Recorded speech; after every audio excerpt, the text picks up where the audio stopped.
శ్రోతలకు నా హృదయపూర్వక నమస్కారములు. మన శ్రోతలలో ఒకరు ప్రశ్నను పంపడం జరిగింది. ఆ ప్రశ్న, ఈ శీర్షికలు ప్రతిరోజు వింటూ నన్ను నేను మార్చుకుంటూ నన్ను నేను గమనించుకుంటున్నాను. కానీ చిన్న సందేహము, జ్ఞానము సంపాదించి మోక్షము సాధించిన తరువాత మనకు ఈ శరీరము మీద ధ్యాస ఎందుకు పోదు? జన్మ ఎందుకు కొనసాగించాలి? తక్కువగా ఉన్నా అంటే శరీర భావన తక్కువగా ఉన్నా శరీరము పోదు కదా. దీని వలన కష్టమైతే ఉంటుంది, సుఖము దుఃఖము రెండూ సమానమే. కానీ వచ్చిన జన్మ అయితే కొనసాగించాలి. ఇది ఇలా ఎందుకున్నది తెలియజేయగలరు? ఒకసారి ప్రశ్నను అర్థం చేసుకుందామండి. మనం మోక్షము పొందితే, మోక్షం అంటే ఏంటి? ఏమీ లేదు, మన ప్రాణశక్తి ఎరుకను మనం తెలుసుకోవడం. మోక్షం అనేది బయట నుంచి పొందేది కాదు. శరీరము నేను అన్నది శరీరపరమైనటువంటి సత్యము. ఆ శరీరమును నడిపేది ప్రాణశక్తి. ప్రాణశక్తి లేకపోతే శరీరం చనిపోయింది అంటారు. కాబట్టి ప్రాణశక్తి నేను అనేది సత్యమే, కానీ ప్రాణశక్తి ఎరుక మనకు లేదు. అంటే శరీర అనుభవంగా ఉన్నట్టు. ఇప్పుడు నాకు ఈ శరీరం ఎలా ఉంది, ఈ కాళ్ళు చేతులు ముక్కు కన్ను చెవులు పంచేంద్రియాలు ప్రయత్నం అనుభవం, ఈ శరీరం సైజు ఎత్తు బరువు లావు ఇవన్నీ మనకు అనుభవానికి తెలుస్తున్నాయి, స్పర్శలకు తెలుస్తున్నాయి. నేను ఉన్నానని నాకు అన్ని రకాలుగా తెలుస్తుంది అంటే పంచేంద్రియాల పరంగా. కానీ ప్రాణశక్తి అలా తెలియట్లే నాకు. శరీరము తెలిసినట్టు తెలియట్లే, కానీ ప్రాణశక్తి ఉన్నది అని అందరికీ తెలుసు, నాకు తెలుసు. ఎందుకనంటే నేను బ్రతికి ఉన్నాను అన్నది ప్రాణశక్తి ఉన్నది అనడానికి నిదర్శనం. చనిపోయినప్పుడు శరీరము ఉంటున్నది, మరి ఏం జరిగింది? ప్రాణము పోయినది. ప్రాణం పోయింది, ప్రాణశక్తి పోయింది అంటున్నారు. సరే, ఆ పోవటం రావటం ఏంటనేది తర్వాత ఆలోచిద్దాం. కానీ ఒక శక్తి అనేది శరీరంలో లేనప్పుడు శరీరం పనికి రాకుండా పోతుంది, పాడైపోతుంది. ఇప్పుడు మనం ఆ శక్తి మన శరీరంలో ఉన్నప్పుడు పుట్టిన దగ్గర నుంచి మరణము వరకు ముందు శరీరం పాడవట్లేదు. ప్లస్ మనం తీసుకున్న ఆహారము, నీరు, మన శారీరక అవసరాలకు మనం అందిస్తున్నటువంటి ఆహార రూపశక్తి, నీటి రూపశక్తి, ఇటువంటి శక్తులు ప్లస్ పంచభూతాలు, వాయువు, సూర్యుడు, నీరు, పంచభూతాల్లో భూమి అంటే ఆహార పదార్థాలు, ప్లస్ ఆకాశంలోనే అసలు మనం జరుగుతున్నాం. మనం తీసుకునే అన్నింటిలోనూ ప్రతి దాంట్లోనూ ఆకాశతత్వం ఉంది, ఆహార పదార్థాలైనా ఇందులో అయినా. ఇవన్నిటి ద్వారా శరీరం పెరుగుతుంది పుట్టిన దగ్గర నుంచి. అంటే శక్తి ఉన్నప్పుడు శరీరానికి కొన్ని ధర్మాలు కూడా ఉన్నాయి. ఆ శక్తి ఉన్నది, ప్రాణశక్తి ఉన్నది, ప్లస్ దానికి మనం ఆహారం అనే శక్తిని వెళ్ళి అందిస్తున్నాం. అది శరీర ధర్మం. అంటే శరీర రూపమైనటువంటి పదార్థ రూపమైనటువంటి శరీరానికి పదార్థ రూపమైన శక్తిని అందిస్తున్నాం. ఆ పదార్థంలోంచి శక్తిని శరీరం తీసుకొని మళ్ళీ ఆ శక్తిని తను రక్తంగా అంటే తన శరీరంగా మార్చుకుంటుంది. శరీరంలోని అన్ని పార్ట్లు అంటే మనం తీసుకున్న ఆహార పదార్థాలన్నీ మన శరీరమే. ఇప్పుడు మనకున్న శరీరం ఏంటి అంటే మనం తీసుకున్న ఆహార పదార్థాలు, ఆహార పదార్థాల నుంచే శరీరం. అలా ఈ శరీరం ఆహార పదార్థాలు తీసుకుంటూ బాల్య, కౌమార, యవ్వన, వార్ధక్య దశలనే వాటిని పొందుతూ వృద్ధాప్యానికి వెళ్ళి ఏ ఆహారం ఇచ్చినా కూడా తీసుకోలేని స్థితికి వచ్చి శిథిలమైపోతుంది. అయితే సహజంగా మనిషి చనిపోయినప్పుడు ఏమంటున్నారంటే ప్రాణము పోయింది అంటున్నారు. ప్రాణము రాలేదు, ప్రాణము పోలేదు. ప్రాణం అనేది ఎప్పుడు ఉన్నది, అదే అనంత ఆత్మశక్తి. కానీ శరీరము ఆ ప్రాణమును తనలో నిలుపుకునే సామర్థ్యమును కోల్పోయింది. సరే, ఇది మనకి శక్తి భావన తెలిసినప్పుడు తెలుస్తుంది. అప్పటి వరకు మళ్ళీ కన్ఫ్యూజ్ అవ్వకుండా, ఎవరిని కన్ఫ్యూజ్ చేయకుండా ప్రాణం పోయింది అనే థియరీలోనే వెళ్దాం. మనం అందరం సహజంగా శరీరపరంగా మాట్లాడుకుంటున్న సత్యం అది. కాబట్టి అలాగే మాట్లాడుకున్నాం. ఇప్పుడు ఇది శరీర తత్వం.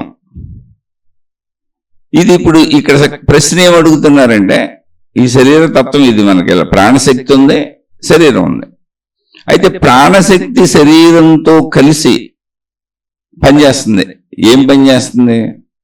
ప్రాణశక్తి శరీరాన్ని నిలిపి ఉంచింది, కలిసి ఉంది కాబట్టే శరీరం అంతా నిలబడి బ్రతికుంది. ప్లస్ శరీరం పాడైపోకుండా కూడా బ్రతికుంది. ప్రాణం లేని శరీరం పాడైపోద్ది, 2 రోజులకు దుర్వాసన వచ్చేస్తుంది, ఉండదు, శిథిలత్వాన్ని పొందేస్తుంది. కాబట్టి శరీరం పాడవకుండానూ ఉంది, ఆహార పదార్థాలు ఇవ్వడం వల్ల ఎదుగుతూనూ ఉంది. ఇప్పుడు ప్రాణశక్తి శరీరంతో కలిసిపోయి ఉంది, కలిసి శరీరాన్ని బ్రతికించి ఉంచుతుంది. శరీరములో ఉన్నటువంటి శారీరక లక్షణములు, దాని పనితీరులన్నింటినీ అది పనిచేసుకునేలా దానికి సహకరిస్తుంది. అంటే కళ్ళు చూడొచ్చు, గొంతు మాట్లాడొచ్చు, చర్మం స్పర్శలు తెలుసుకోవచ్చు, కాళ్ళు నడవచ్చు, చేతులు పనులు చేయొచ్చు, మొత్తం శరీర అవయవాలన్నీ పనిచేసుకుంటూ ఉంటాయి. అంటే ఆ అవయవ నిర్మాణాన్ని బట్టి. లేకపోతే ఈ శక్తి లేకపోతే మళ్ళీ ఈ శరీరం ఏ పని చేయలేదు. కళ్ళు అక్కడే ఉంటాయి, చూడలేవు, చెవులు అక్కడే ఉంటాయి, వినలేవు. ఈ సత్యాన్ని ముందు లోపల అన్వయించుకొని లోపల స్థిరపరుచుకోండి. తెలుసు కదా అనుకోబాకండి, మళ్ళీ ఒకసారి మననం చేసుకోండి. శక్తి లేకపోతే శరీరముతో ఏ ప్రక్రియ లేదు, దాన్ని శవము అని పిలిచారు. శక్తి ఉంటే శరీరంతో అన్ని ప్రక్రియలు జరుగుతున్నాయి. అలాగే శరీర ఎదుగుదల తరుగుదల కూడా జరుగుతుంది. శరీరం ఆగిపోతే, శక్తి లేకపోతే, శక్తి ఇప్పుడు శరీరంతో కలయిక లేకపోతే శరీరం ఎదగటం ఉండదు, ఇంకా నశించిపోవటం, పాడైపోవటం ఉంటుంది. 4 రోజులు ఉంచుకుంటే కుళ్ళిపోయిన వాసన కూడా వస్తుంది, పురుగులు కూడా పడతాయి. అందుకే వెంటనే తీసుకెళ్ళిపోయి కాల్ చేయటం, పూర్తి చేయటం చేసేస్తూ ఉంటారు. ఓకే, ఇప్పుడు ప్రాణశక్తి ప్లస్ శరీరము కలయికతో మనం ఉన్నాం, ఇందులో అనుమానం ఏం లేదు. ఎందుకంటే శరీరం శిథిలమైపోవటం ప్రాణశక్తిని నిరూపిస్తుంది. ఓకే, ఇప్పుడు అసలు శరీరము నేనన్న భావన, ఓ భావన కలుగుతుంది, నేను అని. ఆ నేను ఎవరు?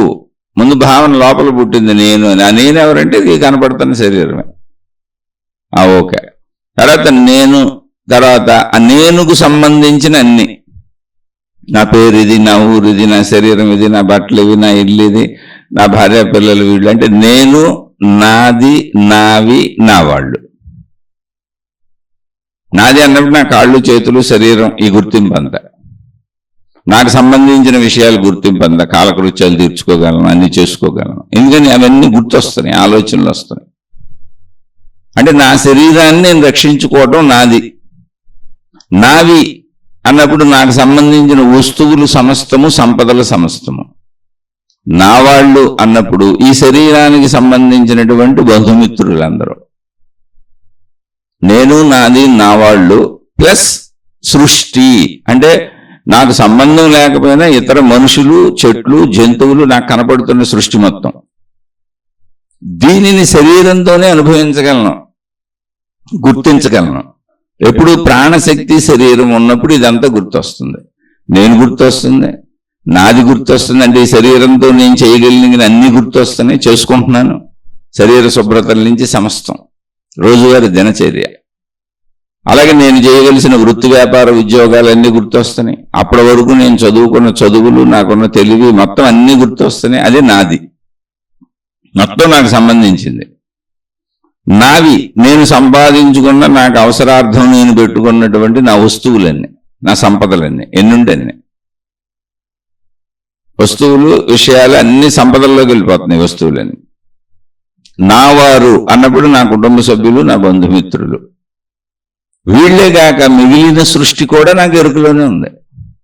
అవన్నీ కూడా గుర్తున్నాయి. వీళ్ళంతా మనుషులని తెలుసు, నా వాళ్ళు కాకపోవచ్చు, కానీ ఆ మిగిలిన మనుషులు, నాకు కనపడిన వాళ్ళు మనుషులని గుర్తుపడతాను, చెట్లు గుర్తుపడతాను, ప్రపంచాన్ని గుర్తుపడతాను, మొత్తం రోడ్లు, లైట్లు, వీధి దీపాలు అన్నీ గుర్తుపడతాను. గుర్తు ఉన్నవి లోపల. అంటే నేను, నాది, నావి కాకుండా సృష్టి మొత్తం నేను చూసినంత, గ్రహించినంత గుర్తుంది. అనేక రకాలుగా, అంటే దృశ్యాలుగా, శబ్దాలుగా, ఇలా పంచభూతాత్మకముగా అది గుర్తుంది. గుర్తుంది కనుకనే నొప్పు ముట్టుకుంటే కాలుతుంది అనే విషయం నాకు తెలుసు కనుక నేను ఎప్పుడు నొప్పు ముట్టుకోను. అలాంటి విషయాలు ఎన్నో, చేయకూడనివి చేయను, చేయగలిగినవి చేసుకుంటూ ఉంటాను. నాకు ప్రమాదం కల్పించేవి చేయను. ఇప్పుడు కరెంటు పట్టుకుంటే చనిపోతాను, కరెంటు పట్టుకోం, కరెంటు తీగల దగ్గర ఎక్కడైనా జాగ్రత్తగా ఉంటాం. ఈ ఎరుక, ఈ గుర్తు ఉండటం అనే ప్రాసెస్ అంతా మళ్ళీ నాలో మూడోదిగా ఉంది. అంటే శరీరం ఉంది, ప్రాణశక్తి ఉంది. ఈ గుర్తు ఉన్నవన్నీ నాకు ఇవన్నీ గుర్తున్నాయి. నేను నాకు గుర్తున్నాను.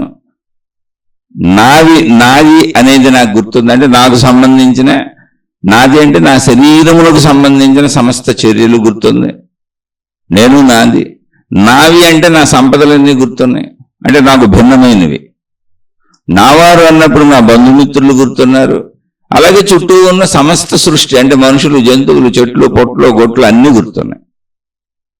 కాబట్టే నేను జీవించడం కుదురుతుంది. ఇలా గుర్తు ఉన్నటువంటి ఈ భాగము అసలు ఎలా ఏర్పడింది అంటే, శరీరముతో ప్రాణశక్తి ఉన్న నేను బిడ్డగా పుట్టాను. అక్కడి నుంచి శరీరమునకు ఉన్నటువంటి గ్రహణ శక్తుల వలన, శరీరం ఒక గ్రహణ యంత్రము, ఆ యంత్రము పనిచేయడానికి ఉపయోగపడుతుంది ప్రాణశక్తి. రెండు కలిసే ఉన్నాయి, విడివిడిగా ఏమి లేవు. గ్రహణ శక్తి అన్నప్పుడు గ్రహణ యంత్రము పనిచేసి గ్రహిస్తున్నది. అలా గ్రహించిన విషయాలన్నీ గుర్తుగా ఉన్నాయి. ఎలా గ్రహించాను? కంటి ద్వారా, చెవుల ద్వారా, ముక్కు ద్వారా, స్పర్శల ద్వారా, వాసనల ద్వారా, రుచుల ద్వారా 5 రకములుగా గుర్తిస్తున్నాను. అలాంటివి కోటాను కోట్ల విషయాలు గుర్తిస్తూనే ఉన్నాను. అవన్నీ గుర్తున్నాయి. అందుకే గుర్తు ఉండటం వల్లనే నేను ఎంతకాలం జీవిస్తానో, పుట్టుక నుంచి మరణం వరకు కంటిన్యూటీ జీవితం జీవించడానికి వీలవుతుంది. గుర్తు లేకపోతే జీవితం కంటిన్యూటీ ఉండదు. నేనెవరో నాకు తెలియదు, నా వాళ్ళెవరో నాకు తెలియదు, నా వస్తువులేంటో నాకు తెలియదు, అసలు నేను చదువుకొని చదువులేంటో తెలియదు, నేను చేసే వృత్తి వ్యాపారాలు ఏంటో తెలియదు. నిద్రపోయి లేచినప్పుడల్లా ఫ్రెష్గా ఉందనుకోండి, ఏం గుర్తు ఉండట్లేదు. మళ్ళీ అన్నీ ఆ రోజులో మెలకు వచ్చిన దగ్గర నుంచి అన్ని మళ్ళీ కొత్తగా చేసుకొని రాత్రికి నిద్రపోగానే మర్చిపోతున్నాం అనుకోండి, అప్పుడు బ్రతకటం కష్టమైపోతుంది. మరుజన్మలకు జరుగుతుంది అదే. మరుజన్మలు ఉన్నవి అని ఒకవేళ మనం ఆ సిద్ధాంతాన్ని నమ్మి తీసుకుంటే, ఎందుకంటే అది నిరూపించటానికి కుదరదు. కానీ అక్కడ జ్ఞాపక శక్తి లేదు. ఎందుకు లేదు జ్ఞాపక శక్తి అంటే, అది ఇంకొక శరీరాన్ని ధరించింది. జ్ఞాపక శక్తి లేకపోవటానికి కారణం ఏంటంటే, ఈ శరీరముతో గ్రహించిన విషయాలు మాత్రమే నాకు, ఈ శరీరము ఈ ప్రాణశక్తి కలయికలో ఈ శరీరముతో గ్రహించిన విషయాలు మాత్రమే నాకు గుర్తుంటాయి. ఈ శరీరం అంతమయ్యేటప్పటికి గ్రహణ యంత్రం ఎప్పుడు నశించిపోయిందో జ్ఞాపక శక్తి ఆగిపోయింది. అందుకని మనసు ఒకవేళ మిగిలి ఉన్న, మనసులో ఉన్నవి జ్ఞాపకాలే అయినా ఆ జ్ఞాపకాలు ఏ శరీరానికి సంబంధించినవి? ఈ శరీరానికి సంబంధించినవి. అంటే ఈ శరీరంతో నేను తయారు చేసుకున్నవి. ఇప్పుడు శరీరం నశించిపోయినప్పుడు జ్ఞాపకాలు అలా ఉండిపోయినాయి. ఇంకొక శరీరం ఉంటే నేను బాగా బతుకుతాను అనేటువంటి తపన మనసులో ఉండి, అంటే ఒకవేళ మరో జన్మకి ఇది కారణమై ఉండవచ్చు, కానీ ఇది నిరూపణ లేదు, నిరూపణ లేని సత్యము. అంటే సత్యం అంటే నేను అంగీకరించాను దాన్ని, కానీ నిరూపించడం కుదరదు. కొందరు అసలు మరుజన్మలు లేవంటారు, కానీ నేను దాన్ని అంగీకరించాను మరుజన్మ ఉన్నదేని, కానీ నిరూపించడం కుదరదు కనుక దాని గురించి మాట్లాడట్లా. ఊరిని విశ్లేషణగా కొంతవరకు చెబుతున్నా. ఈ శరీరము నశించిపోయినప్పుడు ఈ శరీరముతో గ్రహించినటువంటి గ్రహణ యంత్ర సంబంధిత విషయాలు అవి మనసు. కానీ శరీరం లేకుండా మనసు కదలలేదు, తిరగలేదు, చేయలేదు కనుక ఇంకొక శరీరము కోసం ఆ మనసు ప్రయత్నించుకుంటుంది. అది ఎలా ఉంది? ప్రాణశక్తి రూపంలో ఉంది, శక్తి రూపంలో. అందుకని మనసులు కనపడవు. మన మనసే మనకు కనపడదు మనం జీవించి ఉన్నప్పుడు. పక్కోళ్ళ మనసు మాట దేవుడు ఎరుగు. మనసు కనపడదు, మనసు వినపడదు, మనసు స్పర్శకు దొరకదు, మనసు వాసనకు దొరకదు, మనసు రుచికి దొరకదు, కానీ ఉన్నది అని తెలుస్తుంది, అనుభవంగా తెలుస్తుంది. ఎందుకని లోపల భావోద్వేగములు కలుగుతున్నాయి, జ్ఞాపకాలు కలుగుతున్నాయి, గుర్తులు కలుగుతున్నాయి, ఆలోచనలు పడుతున్నాయి. ఉందని తెలుసు. ఎలా ఉంది? అదే శక్తి స్వరూపము. అలా ఉండటమే శక్తి స్వరూపము. అలా ఉంది. ఇది ఇప్పుడు శరీరముతో కదా మనసు తయారవుతుంది. అంటే ముందు ఇక్కడ వరకు విషయాన్ని తీసుకుంటే ఈ గుర్తుగా ఉన్నది మనసు అయితే, ఇప్పుడు మనం ఇందాక 2 చెప్పుకున్నాం, శరీరము ప్లస్ ప్రాణశక్తి కలిసే ఉన్నాయి. ఇప్పుడు ఈ ప్లస్ కలయికలో శరీరము పనిచేయటం వలన గ్రహణ యంత్రము మనసు అనేది ఏర్పడింది. ఎక్కడ ప్రాణశక్తిలో. అంటే ఇప్పుడు 3 ఉన్నాయి, ప్రాణశక్తి, అందులోనే ఉన్న మనసు ప్లస్ శరీరం, 3 కలిసే ఉన్నాయి, కలయికలోనే ఉన్నాయి, ఏకముగానే ఉన్నాయి. ఇందులో 2 మనకు అసలు కనపడవు, మనసు, ప్రాణశక్తి. ఎందుకని? శక్తి యొక్క స్వరూపము పంచేంద్రియములకు అందేలా లేదు. మనసు ఉన్నది అని తెలుస్తుంది, పంచేంద్రియములకు అందకపోయినా మనసులో భావోద్వేగములు, భావములు, జ్ఞాపకములు, గుర్తులు, ఆలోచనలుగా కదలటం చేత అసలు ఆ మనసు అనేది ఒక ఆలోచన కదిలితేనే నేను ఈ శరీరం అన్న భావన రావటం చేత నేను నాది అన్నప్పుడు శరీర సంబంధిత అని చెబుతున్నా. నా శరీర సంబంధిత అన్ని విషయములు. నావి అన్నప్పుడు నా సంపదలు, వస్తువులు మొత్తం. నావారు అన్నప్పుడు నా బంధుమిత్రులు, కుటుంబ సభ్యులు మొత్తం. కాక మిగిలిన సృష్టి మొత్తం అన్నింటినీ నేను గుర్తించగలుగుతున్నాను. ఎలా? ఆలోచన రూపంలో అది మనసులో మెదిలినప్పుడు. మనసులో మెదలకపోతే అది ఎదురుగా ఉన్నా నేను గుర్తించలేను. నా ఎదురుగా ఒక మనిషి నుంచున్నాడు, నా వాళ్లే నుంచున్నారు. నాకు పొద్దున్నే మిల్క్ వచ్చింది, నా ఎదురుగా నా భార్య కాఫీ తీసుకొచ్చింది. మనసులో నా భార్య రూపు, నేను ఇప్పుడు కాఫీ తాగుతాననే విషయము, నాకు బెడ్ కాఫీ తాగే అలవాటు ఉంది, నా భార్య రోజు లేపి నాకు బెడ్ కాఫీ ఇస్తుంది అనేటువంటి మెమరీ, జ్ఞాపకాలు నాకు ఉత్పన్నం కాకపోతే నేను అయోమయంగా అలా స్థాణువులో ఉండిపోతానంటే ఒక రాయిలో ఉండిపోతాను. నేను గుర్తించలేను. కన్ను ఉంది అక్కడ, చెవు ఉంది అక్కడ, ముక్కు ఉంది అక్కడ, చర్మం ఉంది అక్కడ, అన్ని అవయవాలు అక్కడే ఉన్నాయి, అది చూస్తానే ఉన్నాయి. కానీ మనసు లేకపోతే నేను గుర్తించలేను. మనసు లేనప్పుడు శరీరము జడత్వం అయిపోద్ది, అంటే రాయిలా అయిపోద్ది, జడము. ఈ మనసే శరీరమునకు నేనన్న భావనను అందిస్తున్నది. ఆ మనసు నుంచే మిగిలినన్నీ వెళ్తున్నాయి, నేను, నాది, నా వాళ్ళు, సృష్టి. వీటన్నింటినీ గుర్తించగలుగుతున్నా. కాబట్టి 3 స్థితులలో నేనున్నాను ఇప్పుడు. శరీరము, మనసు, ప్రాణశక్తి ఫిక్స్. ముందు దీన్ని ఫిక్స్ చేసుకోండి, అవునా కాదా? ఇప్పుడు నాకు శరీరము తెలుసు సంపూర్ణంగా, నేను శరీరంతో బతుకుతున్నాను.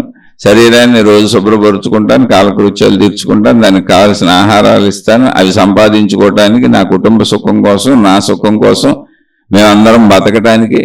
ఎందుకంటే శారీరక సుఖం కొరకు కుటుంబం ఏర్పడింది. కుటుంబం ఎందుకు ఏర్పడిందంటే శారీరక సుఖం కొరకు. స్త్రీ పురుషులు విడివిడిగా ఉన్నారు, సృష్టి చేసింది అలా, ఆకర్షణ పెట్టింది. వీళ్ళిద్దరూ మనం ఏర్పరుచుకున్న కుటుంబ వ్యవస్థ ధర్మాల ప్రకారం వివాహాలు చేసుకున్నారు, అది శారీరక సుఖం కొరకు. అక్కడి నుంచి కుటుంబం ఉత్పత్తి జరుగుతుంది. అలా నా కుటుంబం ఏర్పడింది. అలా ఈ కుటుంబంతో నేను కలిసి బతుకుతున్నాను. ఈ ఎరుకంతా నాకు మనసు ద్వారా శరీరానికి వస్తుంది. అలా నేను, నా కుటుంబం, ప్రపంచం, సృష్టి అన్నీ నాకు గుర్తున్నాయి, మొత్తం సమస్తం గుర్తున్నాయి. ఇప్పుడు శరీరపర జీవితం అంతా గుర్తుంది. కుటుంబంతో జీవించటం, ఇంద్రియ సుఖాలు అనుభవించటం, మళ్ళీ బ్రతకడం కోసం వృత్తి వ్యాపార ఉద్యోగాలు చేసుకోవటం, ఆ వృత్తి వ్యాపార ఉద్యోగాల కోసం అవసరమైనటువంటి చదువులు నేర్చుకోవటం, ఈ పద్ధతులు, ప్రాసెస్, ఇది జీవితం మొత్తం. ఇలా సాగుతూ ఉంటాం. కాబట్టి శరీరపరంగా మనకు అన్నీ అర్థమవుతున్నాయి. ఇంటర్నల్గా లోపల శరీర పనితీరు మనకు తెలియదు, కానీ శరీరపరంగా మనం బ్రతికే తీరంతా మనకు తెలుసు. నెక్స్ట్ మనసుకి వెళ్తే అసలు ఆ మనసే ఈ శరీరము నేనన్న భావనని ఇస్తుంది. శరీరము కదలటానికి అవసరమైన అన్ని భావాలను ఇస్తుంది మనసే. ఆ విషయం మనకు తెలుసు. ఎందుకంటే లోపల మనకు ఆలోచన రూపంలో ముందు ఆ భావం లోపల ఉద్భవించి శరీరాన్ని కదుపుతుంది, తదనుగుణంగా శరీరం కదుపుతాం. కాబట్టి మనసు ఉందని తెలుసు. ఎందుకని? భావోద్వేగాలకు లోనవుతాం, సుఖదుఖాలకు లోనవుతాం, ఈర్ష్య అసూయలకు లోనవుతాం, కామక్రోధ లోప మోహమద మత్సరాలకు లోనవుతాం, దయాజాలి కరుణ ప్రేమ వంటి మంచి గుణాలకు లోనవుతాం, చెడ్డు గుణాలకు లోనవుతాం. ఈ గుణములు స్వభావములు అన్నీ కూడా భావరూపంలో లోపల ఉన్నాయి, భావోద్వేగములుగా ఉన్నాయి. అవి మనం అనుభవిస్తున్నాం. శరీరం కదపకపోయినప్పుడు కూడా కూర్చొని అనుభవిస్తూ ఉంటాం, దుఃఖపడుతూ ఉంటాం, బాధపడుతూ ఉంటాం, భయపడుతుంటాం, ఈర్ష్యపడుతుంటాం, అసూయపడుతూ ఉంటాం. అన్ని లోపల జరుగుతూ ఉంటాయి భావోద్వేగాలు. కాబట్టి మనసు ఉన్నదని తెలుసు. భావోద్వేగముల సమూహము మనసు, జ్ఞాపకముల సమూహము మనసు, ఆలోచనల సమూహము మనసు. అది ఉందని తెలుసు. కొంచెం పరిశీలిస్తే లోపలికి చూసుకుంటే అది ఉందని కన్ఫర్మ్, ఇక్కడ ఫిక్స్ కన్ఫర్మ్. ఇప్పుడు ప్రాణశక్తి ఉన్నదని మనకు తెలియదు. ప్రాణశక్తే మనసుగా శరీరంతో కలిసి ఉన్నటువంటి ప్రాణశక్తే శరీరము విషయాలను గ్రహించడానికి సహకరించింది. అదే ఆ యంత్రం పనిచేయడానికి, శరీరం అనే గ్రహణ యంత్రం. అది గ్రహించిన విషయాలన్నీ ప్రాణశక్తిలోనే ప్రింట్ అయినాయి. ప్రింట్ అయినటువంటి విషయాలు భావోద్వేగాలుగా, జ్ఞాపకాలుగా గుర్తున్నాయి, ఆలోచనలుగా కదులుతున్నాయి కూడా. అదే మనసు. శరీరం అసలు ఈ మనో కదలిక చేత అన్నింటినీ శరీరం కదిలి పొందుతుంది. అసలు అలా కదలాలి, ఆ మనసు కదలాలన్నా, ఈ శరీరం కదలాలన్నా ప్రాణశక్తి ఉండాలనే విషయం తెలుసు. ఎందుకని ప్రాణశక్తి లేనప్పుడు శరీరం ఏమైపోతుంది అనేది కూడా మనకు తెలుసు. మరణము, కాల్చేయటం, పూర్తి చేయటం. కానీ శరీరము తెలిసినంత స్పష్టంగా, మనసు తెలిసినంత స్పష్టంగా ప్రాణశక్తి ఉన్నది అన్న విషయం తెలుసు తప్ప శరీరము మనస్సులు తెలుస్తున్నంత అనుభవంగా స్పష్టంగా ప్రాణశక్తి తెలియదు.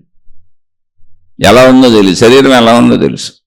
మనసులో వచ్చే ఆలోచనలు, భావాలను బట్టి మనసు, ఆ భావాలు తెలుసు. కానీ మనసు మళ్ళీ ప్రాణశక్తే. భావాల వరకే మనసు. అని ఈ భావాలన్నీ ఎక్కడ ఉన్నాయి? ప్రాణశక్తిలోనే ఉన్నాయి. ప్రాణశక్తి తెలీదు, ఇలా మనసు తెలుసు.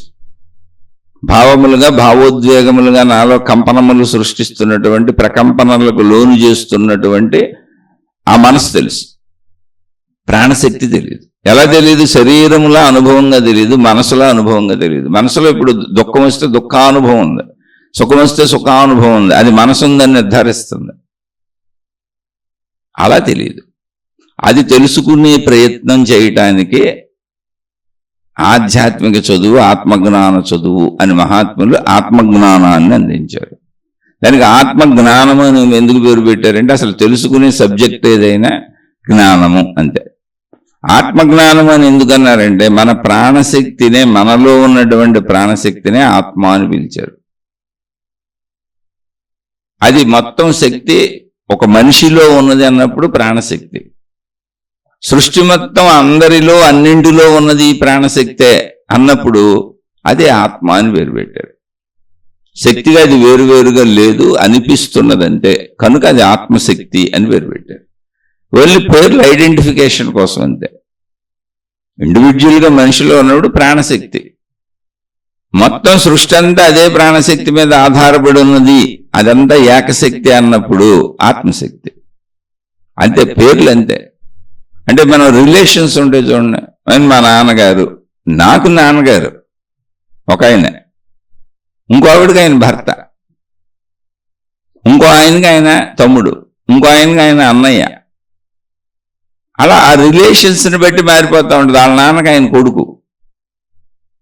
అదేంటండి ఒకే మనిషి ఇన్ని అబద్ధాలు చెబుతారు అనంగా మనం ఒక మనిషి అన్ని బంధాలు, బాధ్యతలు అన్ని రకాలుగా నిర్వర్తించాలని మనమే పెట్టుకున్నాం. అవన్నీ ఒకే మనిషి తండ్రిగా ఉంటాడు, కొడుకుగా ఉంటాడు, ఆ మనిషి అన్నగా ఉంటాడు, తమ్ముడుగా ఉంటాడు, ఆ మనిషి భర్తగా ఉంటాడు. అలా రకరకాల పాత్రలు పోషిస్తాడు. అతనే స్నేహితుడుగా ఉంటాడు, అతనే డాక్టర్ అవుతాడు, అతనే ఇంజనీర్ అవుతాడు, వృత్తులకు వెళ్ళేటప్పుడు. అని మనిషి ఒకడే, ఒకే మనిషి. అంటే ఈ తత్వాన్ని మనం అర్థం చేసుకోవాలి. ఒకే మనిషి ఇన్ని పాత్రలు పోషిస్తున్నాడు. ఆ పాత్రోచితంగా ఒక మనిషి ఎలా అయితే సాగుతున్నాడో మొత్తం ఈ సృష్టి అంతా ఒకే శక్తి నుంచి ఆవిర్భవించిన అనేకత్వం. మన మనసు కానీ, మన ప్రాణశక్తి కానీ, ఇప్పుడు ఆత్మశక్తి అంటే ఆత్మ అని ఎందుకు పేరు పెట్టారు అన్నప్పుడు ఆ ఒకే శక్తి ఇన్నిగా అయింది. అది మనలో ఉన్నప్పుడు ప్రాణశక్తి, మొత్తంగా ఉన్నప్పుడు దానికి ఆత్మ అని పేరు పెట్టారు.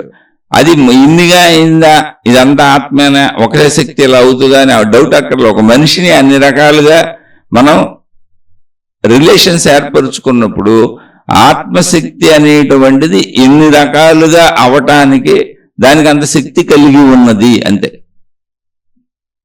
ఎంత శక్తి కలిగి ఉన్నదంటే సృష్టిలో ఎన్ని ఉన్నాయో అన్ని. అప్పుడు దానికి ఆత్మశక్తి అని పేరు పెట్టారు.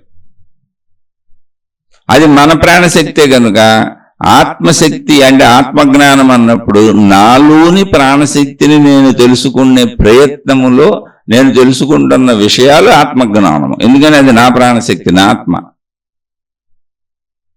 ఎవరికళ్ళకి వ్యక్తిగతం, అది ఇండివిజువల్. అది ఆధ్యాత్మికమే అసలు ఇండివిజువల్. అది నా ఆత్మశక్తిని నేను తెలుసుకుంటున్నాను, నా ప్రాణశక్తిని నేను తెలుసుకుంటున్నాను.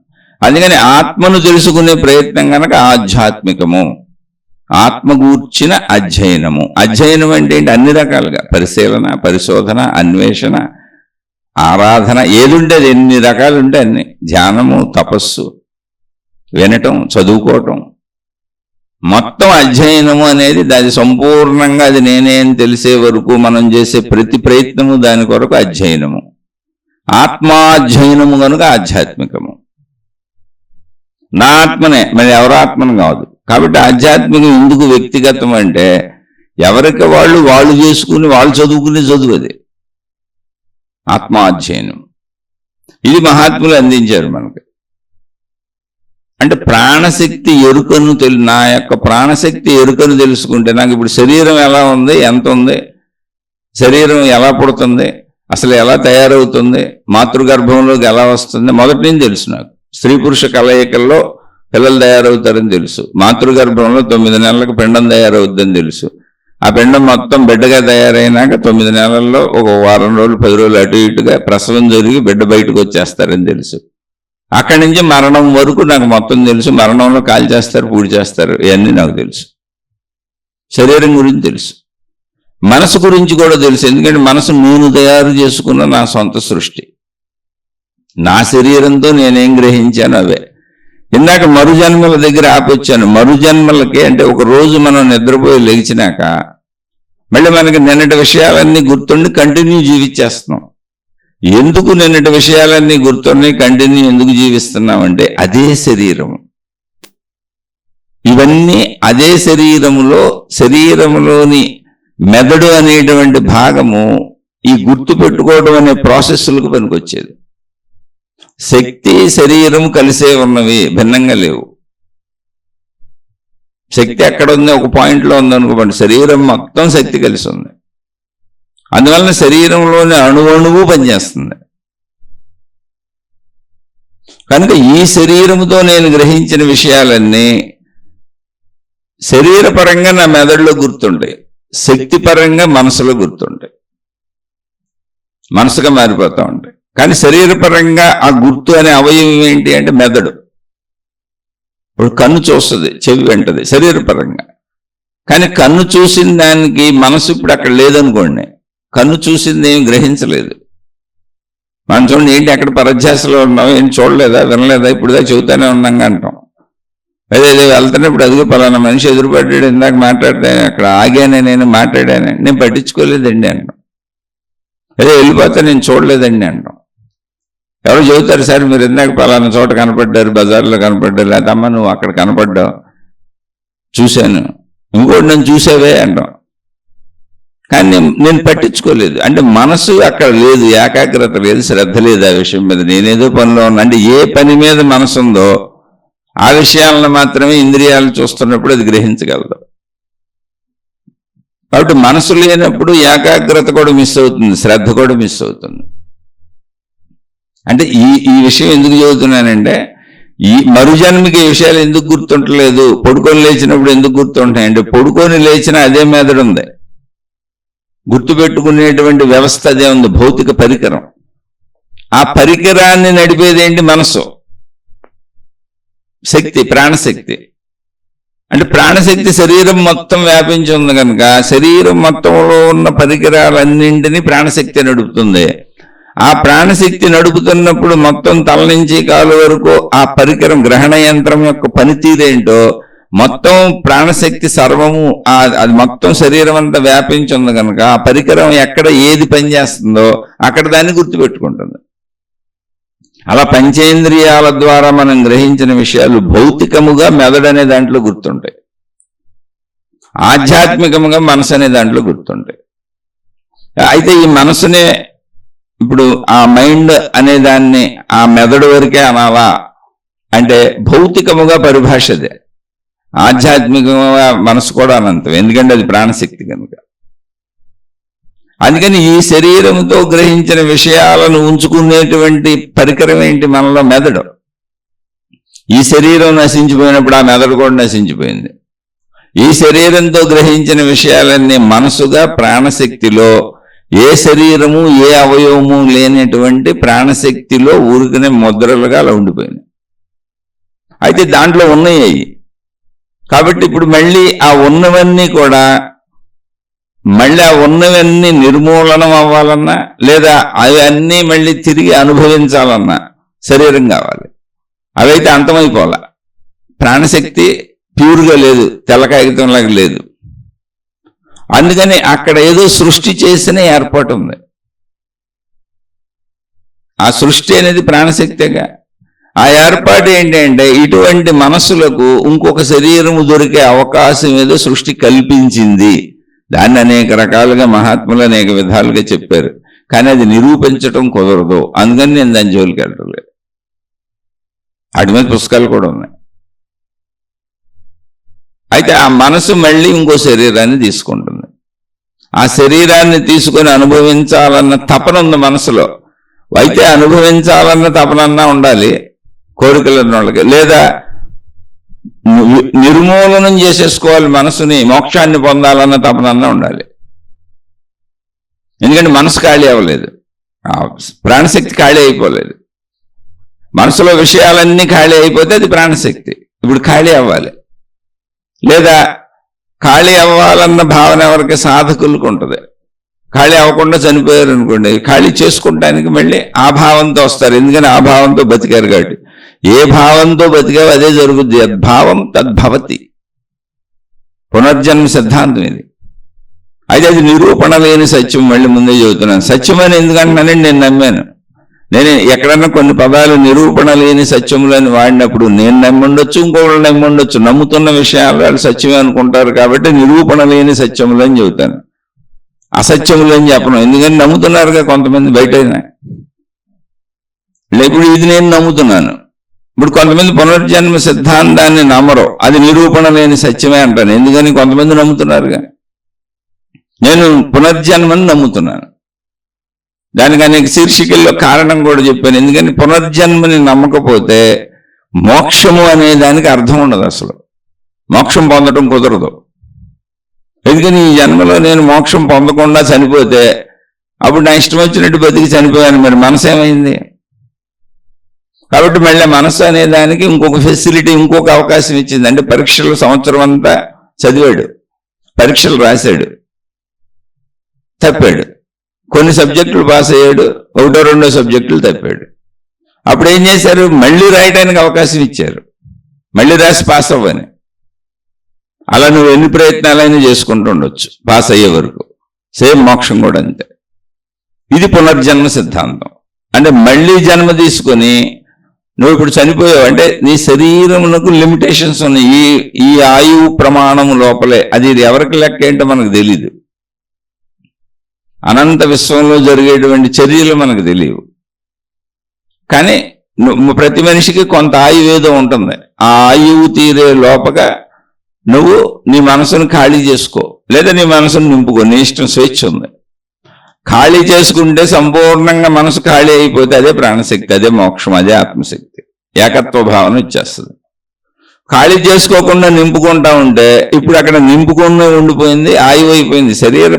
శరీరానికి ఎక్స్పైరీ డేట్ వచ్చేసింది. బాల్య కౌమార యవ్వన వార్ధక్య దశలు ఏదో రూపంలో దానికి మరణం అయితే వచ్చేసింది. కాబట్టి మనసు మిగిలిపోయింది. ఎక్కడ మిగిలిపోయింది? ప్రాణశక్తిలో. ప్రాణశక్తి నుంచే అసలు సృష్టి అంతా ఆవిర్భవిస్తుంది. ఇందులో పెద్ద ఆశ్చర్యమే ఉంది. కాబట్టి ప్రాణశక్తిలో మిగిలిపోయినటువంటి మనసుకి ఇంకొక శరీరాన్ని తీసుకోవడానికి ప్రాణశక్తి అవకాశం ఇస్తుంది. ప్రాణశక్తి వ్యక్తీకరణే కదా సృష్టి. కాబట్టి మరుజన్మ వస్తుంది. కానీ మరుజన్మలో గత జన్మ విషయాలు ఎందుకు గుర్తులేవు? మరో రోజుకి గుర్తుంటున్నాయి కానీ నిద్రపోయి లెగిస్తే, అంటే మరో రోజుకి అదే శరీరం ఉంది, అదే అవయవాలు ఉన్నాయి, అదే మెదడు ఉంది, మళ్ళీ యంత్రం పనిచేయటం మొదలుపెట్టింది, అదే యంత్రం, అదే గ్రహణ యంత్రం. కానీ ఇక్కడ గ్రహణ యంత్రం మారిపోయింది. మళ్ళీ కొత్త తల్లిదండ్రులు, ఈ తండ్రిలోని స్పెర్మం ఆ తల్లిలోని స్పెర్మం వీరి కణములు కలవాలి. అవి కలిసినప్పుడు మళ్ళీ బిడ్డ ఏర్పడాలి.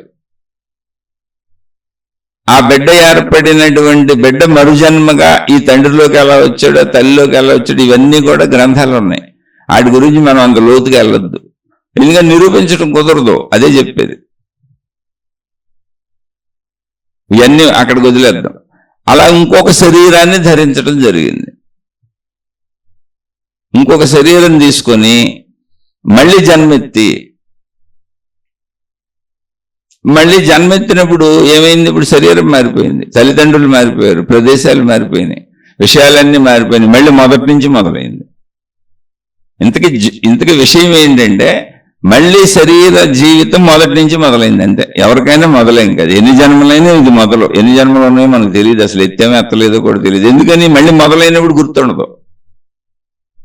మరో రోజుకి ఎందుకు గుర్తుందంటే నిద్రపోయి లేచాం, అదే శరీరం, అదే మనుషులు, అదే ప్రదేశం, అదే విషయాలు, మన తల అదే మెదడు, అదే శరీరం కనుక, గ్రహణ యంత్రం అదే కనుక అన్ని గుర్తుంటున్నాయి అంతే. గ్రహణ యంత్రం మారిపోయేటప్పటికి గుర్తుపోయింది. ఇప్పుడు ఈ గ్రహణ యంత్రంతో చేసేవన్నీ గుర్తుంటాయి. మరి గుర్తుపోయింది కదా, మరి పాత విషయాలు పోయినాయా అంటే లేదు, వాసనలుగా ఉన్నాయి. అందుకే వాటికి వాసనలోని పేరు పెట్టారు. వాసనలు అంటే ఏంటి? విత్తనము యొక్క స్వభావముగా. అంటే జామ విత్తనం ఉంది, జామ చెట్టు విత్తనం జాంకాయ నుంచి రాలిపోయింది, కానీ విత్తనం నుంచి ఏమొస్తుంది? జామ చెట్టే వస్తుంది. మామిడి చెట్టు విత్తనం మామిడికాయ చెట్టు నుంచి రాలిపోయింది, వేరైపోయింది, ఇప్పుడు ఆ చెట్టుతో లేదు, కానీ మామిడి విత్తనం నుంచి ఏమొస్తుంది? మామిడి చెట్టే వస్తుంది. అలాగే వాసనలుగా నీ మూల ప్రకృతి, నీ మూల ప్రవృత్తి నీకు తెలియకుండానే గత జన్మ సంస్కారములుగా ఉంటుంది. అవి సంస్కారములు అన్నారు. అందుకే నువ్వు అలా ఎందుకు ప్రవర్తిస్తున్నావు, నేను ఇలా ఎందుకు ప్రవర్తిస్తున్నాను పుట్టుక నుంచే అంటే కొంత తల్లిదండ్రుల నుంచి నేర్చుకుంది, కొంత చుట్టూ ఉన్న సమాజం నుంచి నేర్చుకుంది. కానీ తల్లిదండ్రులు మంచోళ్ళు అయితే చెడ్డ కొడుకులు ఉన్నారు, చెడ్డ కూతుళ్ళు ఉన్నారు.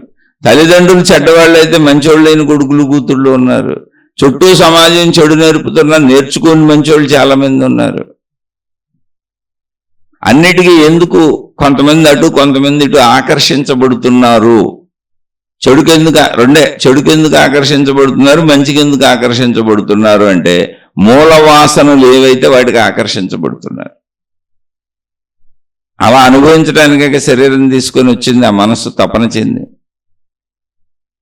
కాబట్టి మూలవాసనలను ఆకర్షించుకుంటాం. ఒకవేళ మూలవాసన మోక్షం అనుకోండి, బతుకుతూ మోక్షాన్ని ప్రయత్నిస్తూ ఉంటాం, చిన్నతనం నుంచే ఆ మార్గంలోకి వెళ్ళిపోతాం. అలానే మామూలు బతుకంతా బతుకుతాం, చక్కగా వివాహాలు చేసుకుంటాం, అన్నీ ఉంటాయి. ఇంకా కాదు, ఆ వివాహాల స్థితిని కూడా దాటిపోయి చిట్ట చివరిలో ఎక్కడో ఇంకంటే వివాహాలు అయిపోయినాయి, వివాహ జీవితం అయిపోయింది, పిల్లలు అయిపోయారు, అన్నీ అయిపోయినాయి అనుకోండి, చిట్ట చివరి జస్ట్ మోక్షానికి వెళ్ళక ముందు చనిపోయాం అనుకోండి, అటువంటి వాళ్ళు రమణ భగవానులాగానో చిన్నతనంలోనే వాళ్ళు అలా జీవన్ముక్తులు అవుతారు. అయితే రమణ భగవానులా ఉంటేనే, ఇప్పుడు చిన్నతనంలోనే వెళ్ళిపోయి ఎవరో చెప్పారని సన్యాసాలు తీసుకొని ఆ గురువుల దగ్గర గుండ్లు కొట్టించుకొని రకరకాల డ్రెస్సులు వేసి కూర్చున్న వాళ్ళందరూ కాదు. వాళ్ళు మోక్షాన్ని పొందిన వాళ్ళు అయితే గురువుల దగ్గరికి ఎందుకు వెళ్తారు? అసలు ఏ గురువు దగ్గరికో, ఏ మఠం దగ్గరకో, ఏ పీఠం దగ్గరకో, లేదా ఇతర మతాల్లో ఆ పేర్లు ఏంటో ఎక్కడికో వెళ్ళిపోయి వాళ్ళ దగ్గర మేము ఉండిపోతామని సన్యాసాలకు వెళ్ళిన వాళ్ళందరూ ఇటువంటి వాళ్ళు కాదు. ఎందుకంటే వాళ్ళకి అసలు గురువు అవసరమే ఉండదు. స్వయం ప్రకటిత గురువులు, స్వయం ప్రకటిత దేవుళ్ళు వాళ్లే. ఎందుకని వాళ్ళ సంస్కారాలలోనే మోక్షానుభూతి ఉంది. ఇప్పుడు కృష్ణ భగవానుడు పుట్టుకతోనే ఎవరి దగ్గర ఏమి నేర్చుకోలేదు. కాబట్టి వ్యావహారికంగా ఆయన మామూలుగా అందరిలాగా ఆయన్ని స్కూల్కి పంపి చదివించి అందరిలాగా ఇచ్చేసినప్పుడు సాందీపని అనే మహర్షి దగ్గరికి వెళ్ళారు అన్నారు. భౌతికంగా చిన్నతనంలో ఎవరైనా వెళ్తారు, కానీ పుట్టుకతోనే ఆయనలో ఉన్న శక్తులు ప్రకటితమవుతున్నాయి అని మన గ్రంథాల ద్వారా చెప్పారు. ఇక్కడ మహిమలు అద్భుతాలు కాదు. పూర్వపు స్థితిలో ఎక్కడ వరకు నువ్వు సాధించుకున్నావో అవి నీ మూల స్థితులుగా ఈ జన్మలో కూడా కంటిన్యూ అయిపోతాయి. కాబట్టి పుట్టుకతోనే వాళ్ళు ఎందుకు ప్రకటిస్తున్నారు అంత జ్ఞానాన్ని, అంత విశేషతనే అంటే అక్కడ వాళ్ళు ఆల్రెడీ గతపు జన్మలు ఇవన్నీ పొందిన వాళ్ళు ఇప్పటి నుంచి ప్రకటించారు. అలాగే శ్రీరామచంద్రుడికి ఎవరికి ఏమీ అనిపించట్లేదు, మనందరం మామూలుగానే బతికేస్తున్నాం అని శ్రీరామచంద్రుడికి తనకు 9వ ఏటో 10వ ఏటో ప్రపంచాన్ని చూసి ఇదంతా ఏంటి, గందరగోళం ఏంటి, చనిపోవటం ఏంటి, పుట్టడం ఏంటి అంటే ఏంటి, ఒక మనిషికి స్వతంత్ర ఆలోచన రావడానికి కొంత టైం పడుతుంది. అది వచ్చే వరకు, అది రాగానే ఇదంతా ఏంటి అని అడిగితే వాళ్ళు గురువు గారు చెప్పారు, వశిష్ఠ మహర్షి యోగ వాసిష్టం అంటే ఆయన జీవన్ముక్తులు అయిపోయారు. ఎందుకని ఆల్రెడీ ఆయన దైవత్వంలోనే ఉన్న వ్యక్తి, గుర్తు చేస్తే చాలు, జస్ట్ గుర్తు చేస్తే చాలు అంతే, అక్కడి నుంచి జీవన్ముక్త స్థితి వచ్చేస్తుంది. అలా కొంతమంది ఒక ఆది శంకరాచార్యులు వారు ఇలా పుట్టుకతో చేసిన వాళ్ళు కాదు, ఊరుకునే పుట్టేసి మేము ఏదో సన్యాసాలు బట్టలు కట్టుకు తిరుగుతామని మామూలు వాళ్ళందరినీ ఈ కేటగిరీలో వేసుకొని అదని నమ్ముతున్నారు. మీరు చాలా ప్రమాదం ఉంది, ఎప్పుడు గుర్తుపెట్టుకోండి. అది ఎవరైతే ఆ స్థితిని పొందిన వాళ్ళు ఉన్నారో వారు స్వయం ప్రకటితంగా ఏ ఆధారము లేకుండా సద్గురువులుగా దేవుళ్ళుగా వాళ్లే ఉన్నారు. ఇప్పుడు రమణ మహర్షి ఉన్నారు. అలానే మళ్ళీ ఇప్పుడు నేను స్వయం ప్రకటిత గురువునని నన్ను నేను ప్రకటించుకోవచ్చు, నాకెవరు గురువు లేడు, నేనే స్వయం ప్రకటిత గురువుని ఇదంతా చెప్పగలుగుతున్నాను నేను. కానీ నేను అలా జీవించాలి రమణ మహర్షిలా. నేను భార్య పిల్లల్ని పెట్టుకొని సంసారాలు చేసుకుంటూ డబ్బుల కోసం ఏడుస్తూ సుఖదుఖాలు వస్తే తట్టుకోలేకపోతూ వాళ్ళతో వీళ్ళతో గొడవలు పడుతూ వీళ్ళు నన్ను బాధలు పెట్టినా భరించలేకపోతూ శరీరము నేనన్న భావన పోగొట్టుకోలేకపోతూ ఆకలి దప్పులు ఉండలేకపోతూ రమణ మనిషికి అసలు శరీరం నేనన్న భావన చిన్నదనం నుంచి లేదు. అంటే 14వ ఏట ఆయనకు అనుభవం కలిగిన నుంచి లేదు. చుట్టూ ఉన్న ప్రజలు బ్రతికించకపోతే ఆయన చనిపోయేవాళ్ళు. అందుకని మీకు ఇది స్పష్టంగా చెప్పకపోతే మీరు ఎవరు కనపడితే మళ్ళీ దీన్ని వాడుకోవచ్చు. వాళ్ళు ఇప్పుడు నేనే వాడుకోవచ్చు, నేను స్వయం ప్రకటిత గురువునని. నేను ఎక్కడ గురువుని, నేను ఒక పూట కాఫీ తాగిపోతూ ఉండలేను. మీరు నా దగ్గరుండి పరిశీలిస్తే తెలుస్తుంది నేను గురువునో కాదు, ఆనందాన్ని పోతూ ఉండలేను. నా టైంకి నేను అన్ని ఏర్పాట్లు చేసుకుంటాను, నా కాలకృత్యాలకి, నా భోజనాలకి, నా తిండికి, నా వసతికి, నేను లేవటానికి, నేను పడుకోవటానికి. కానీ నేను గురువునని చెబుతూ ఉంటా, నేను మహాత్మురాలని చెబుతూ ఉంటా. కానీ అన్ని మామూలు మనుషులుగా ఎలా ఉంటాయో ఏర్పాట్లన్నీ అలా చేసుకు పెట్టుకుంటా ముందే. అలాంటి భావనే పుట్టదు, శరీరము నేను కాదన్న భావనతోనే పుట్టారు రమణ భగవానులు. అయితే అది 12-13 ఏళ్ల వరకు ఒక సాధారణ జీవితం ఎందుకు గడిచింది అంటే స్వతంత్ర ప్రజ్ఞ వచ్చే వరకు అయి ఉండొచ్చు. అది కొంతమందికి ముందు 1 సంవత్సరం ముందో వెనకో అలా జరిగి ఉండొచ్చు. కానీ ఆ స్థితి అంటే నేను ఫలానా ఆత్మశక్తిని అనేటువంటి భావనాత్మక స్థితి తనకి గుర్తొచ్చినప్పుడు ఎవరు గుర్చేయాలి ఆయనకి ఏ గురువు లేడు, అసలు ఎవరో చెప్పలా, ఏ పుస్తకం చదవలా, తనంతటా తనకు వచ్చి అనిపించిన కాడి నుంచి ఇంకా ఆయన జీవితం అసలు తిండికి ప్రయత్నించాల, శరీరం నిలుపుకుందామని ప్రయత్నించాల, మలమూత్ర విసర్జనలకు ప్రయత్నించాల, నిద్రపోదామని ప్రయత్నించాల, మెలకువకు ప్రయత్నించాల, రక్షించుకుందామని ప్రయత్నించాల.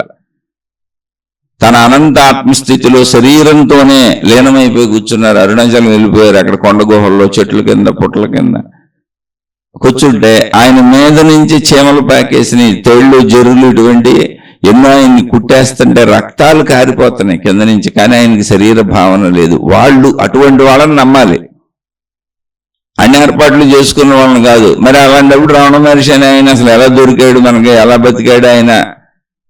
ఆయన తిండికి కూడా కళ్ళు తెరవలేదు ఎప్పుడు. అంటే చుట్టుపక్కల వాళ్ళు బ్రతికించారు. ఆయన ఎంత స్పృహ లేని శరీరము నేను కాదన్న భావనలో ఎలా ఉన్నారంటే గోచి పెట్టుకున్నారు. గోచి కూడా పెట్టుకోవాలి, బట్టలు తీసి పారేశారు. ఎందుకంటే శరీరమే నేను కానప్పుడు సిగ్గేలా తెలుస్తుంది నాకు. ఆయన అరుణాచలం వచ్చి బట్టలు తీసి పారేశారు, 13 ఏళ్ల కుర్రోడు. మీరు ఎవరిని నమ్మాలో ఎవరిని నమ్మకూడదో క్లారిటీ ఇస్తున్నా. అలాని బట్టలు తీసి పారేసిన పిచ్చోళ్ళందరినీ నమ్మపాకండి. మళ్ళీ అక్కడ పిచ్చోళ్ళు కాదు, జ్ఞాని. అని శరీర భావన లేదు, బట్టలు తీసి పారేశారు. ఎవరో చెప్పారట ఆయన తిరుగుతుంటే, బాబు దిగంబరంగా తిరుగుతున్నావు ఏంటని అడిగారండి. ఏంటి ఏమైంది అన్నారండి. అంటే మనుషులు మేము సిగ్గుపడుతున్నాము, అలా దిగంబరంగా తిరగం, మేము అందరం బట్టలు కట్టుకు తిరుగుతాం, కానీ నువ్వు అలా దిగంబరంగా తిరుగుతుంటే పక్కన వాళ్ళు ఇబ్బంది పడుతున్నారు. అయ్యో నాకు తెలియదండి ఆ విషయం, ఎందుకంటే ఆయనకి శరీర భావం లేదు అని చిన్న గుడ్డ ముక్క తెచ్చుకొని గోచి పెట్టుకున్నారు. మర్మావయం కనపడకుండా గోచి పెట్టుకున్నారు. అది ఎదుటోళ్ళ కోసం, తన కోసం కాదు. అది అలా ఉంటారు. అలాంటి వాళ్ళని నమ్మండి. మీరు ఎవరిని పెడితే ఆయన నమ్మేస్తే మట్టి కొట్టుకుపోతారు. అలాగే ఆయన భోజనానికి ప్రయత్నించలా. ఆయన 4-5 రోజులు తీవ్రమైనటువంటి గాఢతలో, లీనతలో, అసలు శరీర స్పృహ లేకుండా ధ్యానభంగంలో, సమాధి స్థితుల్లో, తపస్సులో ఉండిపోయారు. దానికి పేర్లు మరి ఏమన్నా తెలియట్లా. తపస్సు, ధ్యానం, సమాధి అని పేర్లు నడుస్తున్నాయి. అటువంటి స్థితిలో శరీర భావన లేకుండా అంతర్లీనమై ఉండిపోయారు కళ్ళు మూసుకొని. అలా కూర్చొని ఉండిపోతున్నారు ఎక్కడ పడితే అక్కడ, ఏ చెట్టు కింద, పుట్ట కింద, గుహల్లో, ఎవరో డిస్టర్బ్ చేయకుండా గుహల్లోకి వెళ్ళిపోతున్నారు. అలా కూర్చొని ఉండిపోతున్నారు. కానీ అరణ్యాలు మొత్తం అయ్యి పురుగులు, క్రిమికీటకాదులు ఆయన మీద నుంచి పాకి వెళ్ళిపోతున్నాయి. అప్పుడు అక్కడ చూసినటువంటి ప్రజలు, ఈ గొర్రెలు కాచుకునేవాళ్ళు, గేదెలు కాచుకునేవాళ్ళు, ఎండు పొలాలు ఏరుకోవడానికి అడవుల్లోకి వచ్చేవాళ్ళు, అటువంటి వాళ్ళు చూసి ఇలా అసలు మనిషి ఉండడు, ఈయన ఎవరో మహానుభావుడు అయ్యి ఉంటాడని, ఆయన కింద రక్తాలు కారిపోతుంటే ఆయన్ని పట్టి లేపి పక్కన కూర్చోబెట్టి ఆ ప్రదేశం శుభ్రం చేసి ఒక పెద్ద ప్లేట్ తెచ్చి ఆయన మీద పురుగులు పాకేస్తున్నాయి, చీమలు పాకేస్తున్నాయి, చెదలు పుట్టలు కట్టేస్తున్నాయి, తేళ్లు, జరులు లాంటి చిన్న చిన్న జంతువులు కుట్టేస్తున్నాయి, ప్రమాదం అవుతుంది. అడవిలో జంతువులు ఆయన నుంచి పాకెళ్ళిపోతున్నాయి. ఆయనకేం శరీర స్పృహ తెలియదు. అలాంటి వాళ్ళని నమ్మండి. శరీర స్పృహ తెలియకపోవటం అంటే, శరీర భావన లేకపోవటం అంటే, ఆత్మభావనలో లీనమవటం అంటే అటువంటి వాళ్ళు. నిరూపణగా ముందు నిరూపించినాక తర్వాత ఆయన మళ్ళీ శరీర స్థితిలో, జీవన్ముక్త స్థితిలో, 2 స్థితుల్లో మామూలుగా బతికారు. అప్పుడు కూడా శరీర స్థితి లేదని నిరూపించారు. అది కూడా చెబుతాను. అంటే ఎటువంటి వాళ్ళని ముందు నమ్మి అనుసరించాలో తెలుసుకోండి. అన్ని ఏర్పాట్లు పొద్దున్నే లేచి తిని, తాగి, తేపి, డబ్బులు దాచుకొని లగ్జరియస్గా తిరుగుతూ, లగ్జరియస్గా ఏసీలు బిల్డింగ్లు ఏర్పాటు చేసుకొని ఓ లగ్జరియస్ జీవితాన్ని గడుపుతూ, బ్రహ్మాండమైన బట్టలు, రకరకాల అన్నీ చేస్తూ, అసలు డబ్బు వదలరండి. ఒకటే గుర్తు, డబ్బు వదలరు, కీర్తి ప్రతిష్టలు వదలరు. దానికి వాళ్ళు ఎన్ని కారణాలైనా చెబుతారు. వాళ్ళని మీరు అసలు నమ్మొద్దుకంతే. నమ్మితే మీరు పోతారంతే. మీ ఇష్టం. నమ్ముతాం మేమండి, మాకు అక్కడ బాగుందండి, నమ్మండి అని. మీకు ఎక్కడ బాగుంటే అది ఓకే, అంతే. అదే సత్యం. నాకు ఇలా అర్థమైంది. నేను ఎందుకంటే రమణ మహర్షి లాంటి మహాత్ముని చూశాను కాబట్టి నాకు తగిలింది వాళ్ళే. మరి నాకు తగిలిందే కదా నేను చెప్పగలను. ఇక్కడ వీళ్ళందరూ చుట్టుపక్కల వాళ్ళు చూసి ఆయన ఉన్న ప్రదేశాన్ని, అంటే ఆయన అలా ధ్యానభంగంలో అలా కూర్చొని ఉండిపోయారు. ఆయన స్పృహ తెలియదు. లేదు, పక్కన కూర్చోబెట్టినా తెలియదు ఆయనకి. పక్కన కూర్చోబెట్టి ఆ ప్రదేశాలు శుభ్రం చేసి, ఆ రక్తాలు శుభ్రం చేసి, ఆయన శరీరాన్ని కూడా శుభ్రం చేసి, ఆ గాయాలకు ఆళ్లే ఏదో వాళ్ళకి తోచిన మందులు రాసి, ఇలాగా అయితే ఈయన చచ్చిపోయేట్టున్నాడు, ఈ పురుగులన్నీ ఈయన మీదకి ఇచ్చి ఎక్కేసి నానా బాధ పెడతా, నేను ఒక పెద్ద ప్లేట్ తెచ్చి ఆ ప్లేట్ నిండా నీళ్లు పోసి, ఆ నీళ్ల మీద ఒక బల్లేసి, ఆ బల్ల మీద ఈయన కూర్చోబెట్టి గోడ కానించి వెళ్ళిపోయారు. అంత ప్రాసెస్ జరుగుతున్నా ఆయనకి తెలియదు. అదొక లీనత. ఇదంతా ఎప్పుడు 14-15 ఏళ్ల వయసులో, 20 ఏళ్ళు. అలా నిరాటంకంగా 11 నుంచి 14 ఏళ్ల వరకు అలాగే ఉన్నారు ఆయన. అదేంటండి 11-14 ఏళ్ళు అన్నం తినలేదా, మలమూత్ర విసర్జన చేయలేదా, అలా అయితే శరీరం పాడైపోద్ది కదా అంటే కాదు. మధ్య మధ్యలో 3 రోజులు 4 రోజులకి ఎవరో లేపి ఆయన్ని తట్టి అన్నం పెట్టేవాళ్ళు. ఒక్కొక్కసారి ఆయనకే కళ్ళు తెరిచే శరీరాన్ని భావన వచ్చి కళ్ళు తెరిచేవాళ్ళు. ఆ కళ్ళు తెరిచే సమయంకి ఎదురుగా ఎవరన్నా ఉంటే అన్నం పెడితే తినేవాళ్ళు. మళ్ళీ ఆ స్థితిలోకి వెళ్ళిపోయేవాళ్ళు. కొన్నిసార్లు 4-5 రోజులు అన్నం తినక ఆయనే స్పృహ తప్పి పడిపోయేవారు. మళ్ళీ చుట్టూ ఉన్న వాళ్ళందరూ ఉపచారాలు చేసి ఆయన ఎలాగోలా లేపేవారు. అలా బ్రతికించబడ్డారు అంతే. బ్రతకాలనే ప్రయత్నం అసలు ఆయన చేయలే. అది గుర్తించవలసింది. ఆ తర్వాత 11-14 సుమారుగా 11-14 ఏళ్ళు ఉన్న తర్వాత అనేక కారణాల రీత్యా అనేక మంది వచ్చి అనేక రకాలుగా ఆయన దగ్గరికి వచ్చి ఆయనకి పెద్ద పేరు ప్రఖ్యాతులు వచ్చి, ఆయనకి తెలియదు ఈ విషయం. అసలు ఆయన చూడటానికి టికెట్లు కూడా పెట్టాడు. ఒకడు టికెట్లు అమ్ముకున్నాడు. ఆయనకి ఏమీ తెలియదు. ఆయన ధ్యానమయ భంగిమలో ఉండిపోయేవాళ్ళు. వచ్చి చూసి నమస్కారాలు పెట్టుకు వెళ్ళిపోయేవాళ్ళు. ఎవరికాళ్ళు టికెట్ పెట్టాడు ఆవిడ. ఆ స్థితుల నుంచి నిదానంగా ఎవరో పెద్ద పెద్ద మహాత్ములు గురువులు వచ్చి ఆయన్ని వేడుకొని, అయ్యా సత్యం చెప్పండి, మీరు చెప్పే వరకు వెళ్ళమని ముందు పట్టుదల పట్టుకొని ఆయన దగ్గరే కూర్చొని, ఆయన మెలకు వచ్చినప్పుడల్లా, ఆయన కళ్ళు తెరిచినప్పుడల్లా ఆయన అభ్యర్థిస్తూ అక్కడే కూర్చుంటే అప్పుడు ఆయన చెప్పే ప్రయత్నం, మాట్లాడే ప్రయత్నం చేశారు. అది కూడా నేను ఇప్పుడు విషయం చెప్పాను, కానీ చాలా తీవ్రతరంగా కొన్ని రోజులు, నెలలు జరిగింది ఆ ప్రక్రియ. అప్పటి నుంచి మాట్లాడటం మొదలుపెట్టారు. ఏం మాట్లాడారు? ఏం మాట్లాడలేదు. వాళ్ళు ఎవరన్నా అడిగిన విషయానికి చెప్పారు. అది కూడా తీవ్రమైన జిజ్ఞాస ఉంటే. కానీ అప్పటి నుంచి మెలకువలో ఉంటూ, కళ్ళు తెరుచుంటూ, తను ఆత్మశక్తిలో లీనమై ఉండేవాళ్ళు.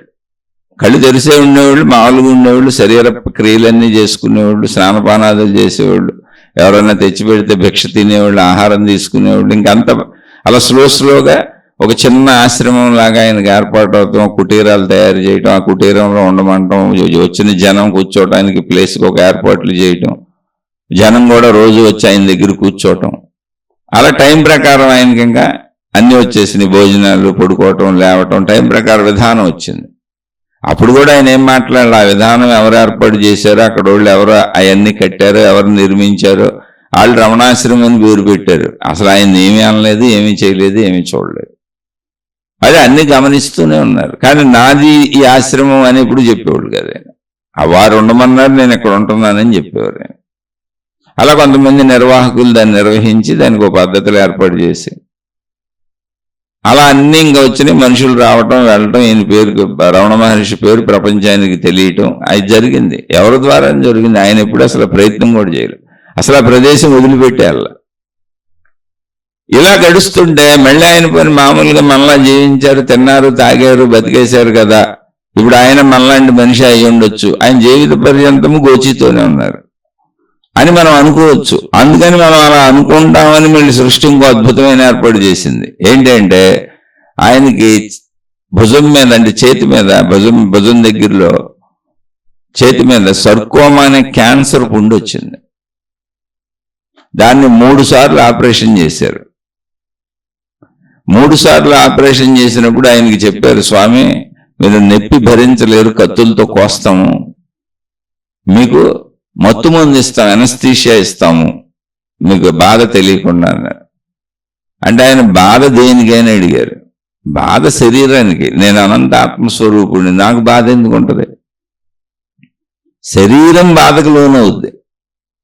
నాకు శరీర భావం లేదు, మీరు ఎన్ని కావాలంటే అని కోసుకోవచ్చు దాన్ని, నాకు ఏ మత్తు ఇవ్వాల్సిన అవసరం లేదని. మత్తు ఇవ్వకుండా ఆయన అలా కూర్చొని ఉంటే ఆయనకు 3 సార్లు ఆపరేషన్ చేశారు. శరీర భావన లేని మహాత్ముడు ఎలా ఉంటాడు, మోసగాళ్ళు, మోసగత్తెలు ఎలా ఉంటారు నిరూపించడానికి ప్రకృతి చేసిన ఏర్పాటు. కొలబద్దలు ఉంటాయి, బంగారానికి ఒక గీటరాయి ఉంటుంది. అలా ఎవరిని నమ్మాలో నమ్మకూడదు మీ ఇష్టం. కాదండి మేము ఇదే నమ్ముతామంటే అసలు ఎవరు కాదంటలా. నాకు అర్థమైనటువంటి, నేను చూసినటువంటి మహనీయుడు సత్యాన్ని నేను చెప్పగలను. అందుకనే మళ్ళీ ఆ గీటరాయి గీసి కూడా చూపించింది. నాకేదో చిన్నతనంలో 11 నుంచి 14 ఏళ్ళు గాఢ లీనతలోకి వెళ్ళిపోవటం, శరీర భావన లేకుండా కళ్ళు మూసుకు ఎక్కడ పడితే అక్కడ కూర్చుండిపోవటం కాదు. తర్వాత నేను మామూలుగా జీవించాను. 30-40 ఏళ్ళు మామూలుగా మనలాగా జీవించారు. మనలాగానండి, మనలాగా కాదు, మనలాగానండి నా ఉద్దేశం శరీర మెలకువతో, శరీర కాలకృత్యాలు ఆయనే తీర్చుకుంటూ, తన శరీరానికి కావాల్సిన ఆహారం ఆయనే తింటూ, తన శరీర సౌకర్యాలు చుట్టూ వాళ్ళు అరేంజ్ చేసినవి ఆయనే, అక్కడికి వెళ్ళి వేళకు పడుకుంటూ, అలా మినిమం ఏమున్నాయో అవన్నీ అలా బతికారు. అప్పుడేమైంది? మామూలు మనిషి బతుకుతున్నట్టే ఉంది. ఒక జ్ఞాని బతుకుతున్నట్టు ఎందుకుండదు? టైంకి తింటున్నారు జ్ఞాని. అయితే మనకి మామూలు భావనే రావచ్చుగా. ఆయన చెబుతున్న విషయాలు జ్ఞాన విషయాలే. ఆయనకి ఎక్కడ కోరిక లేదు, ఏమీ లేదు, ఏది పెడితే తిన్నారు. కానీ మామూలుగానే బతుకుతున్నాడు, మనలాగానే గోచిపెట్టుకున్నాడు, ఆయనకి నాకు తేడా ఏంటని అనిపించవచ్చు. అందుకని మళ్ళీ ఆ మొట్టమొదటి స్థితిలో, అంటే 13-14 ఏళ్ల వయసులో శరీర భావనను కోల్పోయి అంతరంగంలో లీనమైపోయి శరీరం శిథిలమైపోతున్న, పురుగులు పాకుతున్నా, పురుగులు కుడుతున్నా పట్టించుకోనటువంటి స్థితి ఏదన్నదో అటువంటి స్థితిని మళ్ళీ చివరి దశలో, మరణానికి దగ్గర పడిన దశలో, వృద్ధాప్యంలో సర్కోమా అనే క్యాన్సర్ పుండు వస్తే 3 సార్లు కోశారు. అది తగ్గలేదు, 3 సార్లు మళ్ళీ వచ్చింది. దానితోనే ఆయన చనిపోయారు కూడా. అంటే శరీరం వదిలేశారు, కానీ 3 సార్లు అనస్థీషియా లేకుండా కత్తులతో కోయించుకొని శరీరం మీద ఆపరేషన్ చేయించుకున్నారు. ఎందుకని? శరీర భావన లేదు అని మొట్టమొదట చిన్నతనంలో అడవుల్లో అరణ్యాలలో లీనంలో గాఢ లీనతలో ఉండిపోయి నిరూపించారు. ఇప్పుడు మెలకువలో మామూలుగా మనలా జీవిస్తూ, అన్నింటినీ గుర్తిస్తూ, అందరితో సంభాషిస్తూ, మనం ఎలా జీవిస్తున్నామో అలాగే జీవిస్తూ మళ్ళీ శరీరం నేను కాదని నిరూపించారు. నేను అనంత ఆత్మశక్తిని అనేదాన్ని నిరూపించారు. ఆ నిరూపణగా జరిగింది. సృష్టి చేసి ఏర్పడ్డది. 3 సార్లు ఆపరేషన్ జరిగింది. అలా శరీరం వదిలి అటువంటి మహాత్ముల్ని నమ్మచ్చు. అందుకే ఆయన ఏం చెప్పలేదు, అసలు ఎవరి దగ్గర ఏ డబ్బులు తీసుకోలేదు, ఏ సంస్థలో నిర్మించలేదు. ఇప్పుడు రమణాశ్రమం ఆయన పెట్టలేదు.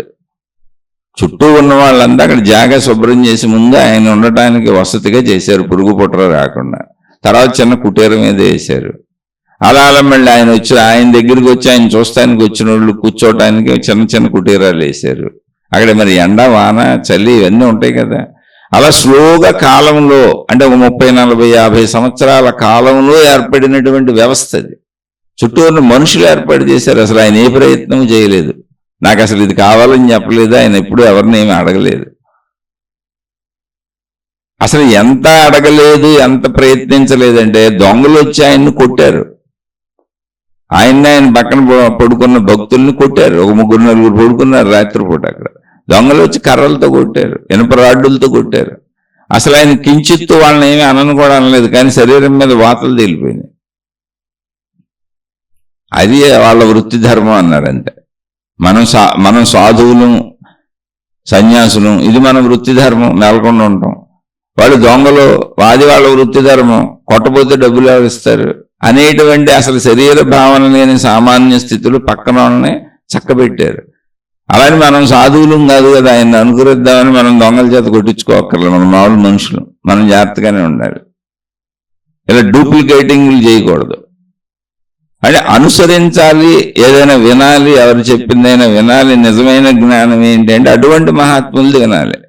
మిగిలిన వాళ్ళందరూ ఏమీ లేదు, సమూహాలు ఏర్పరచుకొని, గుంపులు ఏర్పరచుకొని, నాయకులయ్యి, నాయకురాలు, నాగమ్మలయ్యి, వాళ్ళే మహాత్ములని ప్రకటించుకొని, వాళ్ళని ఎవరో ప్రకటించరు, వాళ్ళే ప్రకటించుకొని సమూహాలు తయారు చేసుకొని వాళ్ళని ఎవరో ప్రకటిస్తున్నట్టుగా నటింపజేసి చిత్రాలు చేస్తారు. ఎందుకంటే నేను అటువంటి మహాత్ముల్ని, గురువుల్ని, మహాత్ముల పేరుతో డూప్లికేట్గా ఉన్నటువంటి వాళ్ళని పరిశీలించాను. చాలా కాలం పరిశీలించాను, 100 మందిని పరిశీలించాను. అలానే నాకు వాళ్ళ మీద విమర్శ ఏం లేదు. ఎందుకని వాళ్ళది ఎన్నుకున్నారు, నష్టపోయేది వాళ్ళే. ఒక మనిషి ఎన్ని రకాల మోసాలు చేసినా, అది డబ్బు కోసమైనా, కీర్తి ప్రతిష్టల కోసమైనా, అహంకారం కోసమైనా, ప్రవృత్తి పరంగానైనా, అసత్యము, అన్యాయము, అధర్మములోకి వెళ్ళిన వాళ్ళు వాళ్ళ సొంత జీవిత కాలాన్ని, ఒక జీవితాన్ని వృధా చేసుకుంటున్నారు, మోక్షం పొందకుండా. అంతే. మనకు పోయిందే ఉంది, వాళ్ళు వృధా చేసుకుంటున్నారు, మనకేం పోయింది?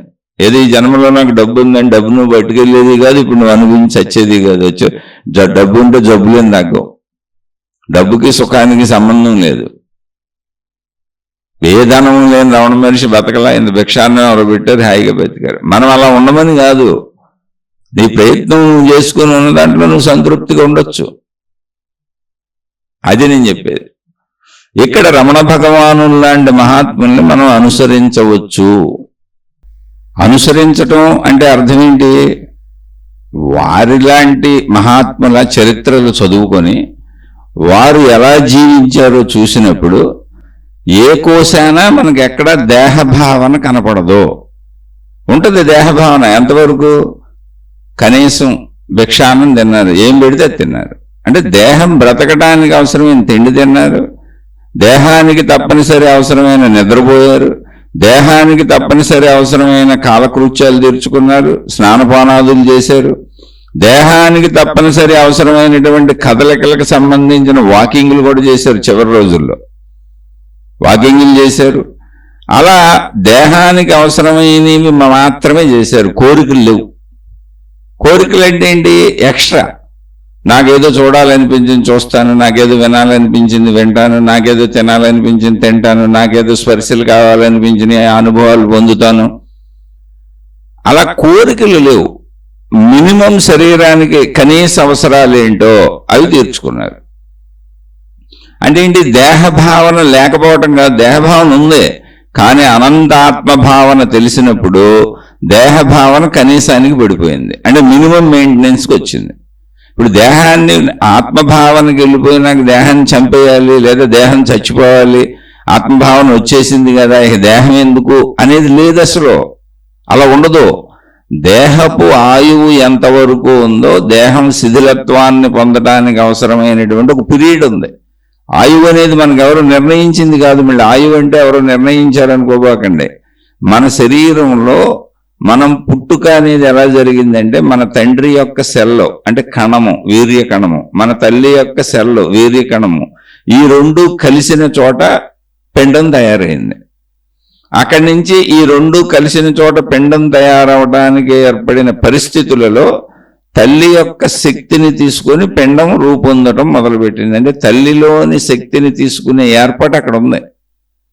తల్లి నుంచి, తల్లి తిన్న ఆహారం నుంచి తల్లిలోని శక్తిని గ్రహించే ఏర్పాటు సృష్టి మాతృగర్భంలో పెట్టింది. ఇప్పుడు మనం బతకడానికి ఎలా అయితే గాలి ఉందో, వెలుతురు ఉందో, భూమి ఉందో, ఆ చుట్టూ ఆహార పదార్థాలు ఉన్నాయి, అలా మనం భూగర్భంలోనే ఉన్నాం. అంటే తల్లి గర్భంలో బిడ్డ ఎలా ఉన్నాడో మనం భూమి అనేటువంటి దాని గర్భంలోనే బతుకుతున్నాం. ఇక్కడ మనకి ఎన్ని సౌకర్యాలు ఎలా ఏర్పాటు చేయబడినవో అలా తల్లి గర్భంలో ఆ వీర్య కణముల కలయిక చేత తయారవుతున్న పిండానికి, తయారైన బిడ్డకే అవసరమైన కావలసిన అన్ని ఏర్పాట్లు 9 నెలలు ప్రసవం జరిగే వరకు ఎన్ని రోజులైతే అన్ని రోజులు ఏర్పాట్లు లోపల ఉన్నాయి. అది తల్లి శక్తిని తీసుకుంటారు. ఆ ఏర్పాటు ఏం చేసింది? సృష్టి చేసేసింది ఆల్రెడీ. ఇది చేసినాక ఇప్పుడు శరీర పెరుగుదల, తరుగుదల, ఎదుగుదల, ఈ శరీరం ఎదుగుదల, తరుగుదల, వృద్ధాప్యం అంటే ఏంటి? బాల్యం నుంచి శరీరం ఎదగడం అంటే ఏంటంటే మనం తీసుకున్న ఆహారం నుంచి ఉత్పత్తి అయ్యే కణజాలం ఎక్కువ ఉంది. అందువల్ల శరీరం పెరుగుతుంది, ఎక్కువ కణాలు కూరుతున్నాయి వచ్చి. అలా కూర్చుకొని శరీరం ఎదుగుతూ వెళ్తుంది. మాంస కణాలు, ఎముకల కణాలు, రక్త కణాలు, అన్ని రకముల కణములు, శరీరం అంతా కణాలమయమే. ఎన్ని కణాలు ఉంటాయి మన శరీరంలో అంటే సుమారుగా 30 నుంచి 37 లక్షల కోట్ల కణాలు ఉంటాయి. అందులో కొన్ని లక్షల కణాలు రోజు చనిపోతూ ఉంటాయి, పెరుగుతూ ఉంటాయి. అందులో చనిపోయే కణాలకు మళ్ళీ కొన్ని రోజుల ఆయుష్ ఉంది. రక్త కణాలు సుమారుగా ఎన్నో 120 రోజులు ఎంత ఉంటాయంట. అలా ఒక్కొక్క ఏరియాలో ఒక్కొక్క కణాలు. మెదడుకు సంబంధించి, నరాలకు సంబంధించిన కణాలు సంవత్సరాల పాటు ఉంటాయంట. దశాబ్దాల కాలం అంటే 10 సంవత్సరాల పైన, 20 సంవత్సరాల పైన అలా ఉంటాయి. సైన్స్లోకి వెళ్తే కరెక్ట్గా ఇంకా తెలుస్తుంది. అది కూడా రీసెర్చ్లో అనుకోండి. అలా నిత్యము కణజాలము మన శరీరంలో మనం తీసుకున్న ఆహారం నుంచి కణజాలం తయారవుతుంది. అలాగే మన శరీరంలో అప్పటికే ఉన్న కణజాలం కొంత చనిపోతుంది. కొత్తగా తయారైన కణజాలం చిన్నతనంలో ఎక్కువ కణజాలం తయారవుతుంది, తక్కువ కణజాలం చనిపోతుంది. అందువల్ల శరీర నిర్మాణం అభివృద్ధి చెందుతుంది. చనిపోయిన కంటే కణజాలం లేదు, తక్కువ ఉంది. బాగా ఉత్పత్తి అవుతున్న కణజాలం ఎక్కువ ఉంది. అది శరీర నిర్మాణం సృష్టిలో పెట్టింది. అలా ఉత్పత్తి అవడం వలన మనం పెరుగుతూ పెరుగుతూ పసిబిడ్డ నుంచి చక్కగా 25-30 ఏళ్ల వరకు ఒక స్థిరమైనటువంటి ఎదుగుదలకు వస్తాం. 25 ఏళ్ళు, 22 ఏళ్ళు, 23 ఏళ్ళు ఎదుగుదల ఆగిపోద్ది ఇంకా అని చెబుతారు. అంటే వయసు పెరగటం, హైట్ పెరగటం ఏం ఉండవు. ఇంకా అక్కడ మనం తీసుకునే ఆహార ఆధిక్యతను బట్టి అడ్డంగా పెరుగుతాం, అంటే లావ్ అవుతూ ఉంటాం లేదా సన్నబడతా ఉంటాం. ఇదంతా మళ్ళీ ఫ్యాట్, ఇవన్నీ కణజాలాలే, పేర్లు ఏం పెట్టుకున్నా. అలా మళ్ళీ సుమారుగా ఓ 50 సంవత్సరాల వయసు వరకు సెటిల్మెంట్గా ఉంటుంది. 30 నుంచో 25 నుంచో 50 వరకు అలా సెటిల్డ్గా, అంటే ఒక సెటిల్మెంట్గా ఉండి ఒక 25 నుంచి 50 వరకు అనుకోండి, లేదా 25 నుంచి 40 వరకు శరీర తత్వాన్ని బట్టి అటు ఇటు అవుతూ ఉంటుంది. సెటిల్మెంట్గా ఉండి అక్కడి నుంచి తరగటం మొదలు పెడుతుంది శరీరం. అంటే తరగటం మొదలు పెట్టడం అంటే ఏంటంటే ఉత్పత్తి అయ్యేటువంటి కణజాలం, మనం తీసుకున్న ఆహారం నుంచి ఉత్పత్తి అయ్యే కణజాలం సంఖ్య తగ్గిపోద్ది. మనలో నశించిపోతున్న, లోపలుండి ఆల్రెడీ నశించిపోతున్న కణజాలం సంఖ్య పెరిగిపోయింది. అంటే ఈ రెండు సమానం అవట్ల. అప్పుడు మనం ఎంత ఆహారం తీసుకున్నా మనకు కండపట్టట్లేదు, శరీరం ఇదే ఇవ్వట్లేదు. మీరు వృద్ధాప్యం చూడండి, ఇలా తోళ్ళు అలాడిపోతూ ఉంటాయి, ఫ్యాట్ క్రియేట్ అవ్వదు. ఇలా కణజాలం తగ్గిపోతుంది. ఊరికనే అర్థం అవడానికి అనుకుంటున్నాం. ఈ తయారయ్యే కణజాలమే మనకు అవయవాలుగా వెళ్తుంది. అనేక అవయవాల్లో ఈ కణజాల కూర్పే ఉంటుంది. ఇప్పుడు అది అలా తయారయ్యి మన పెంచుకుంటా వచ్చింది. వృద్ధాప్యం అంటే ఏంటి? కణజాలం తగ్గిపోతుంది.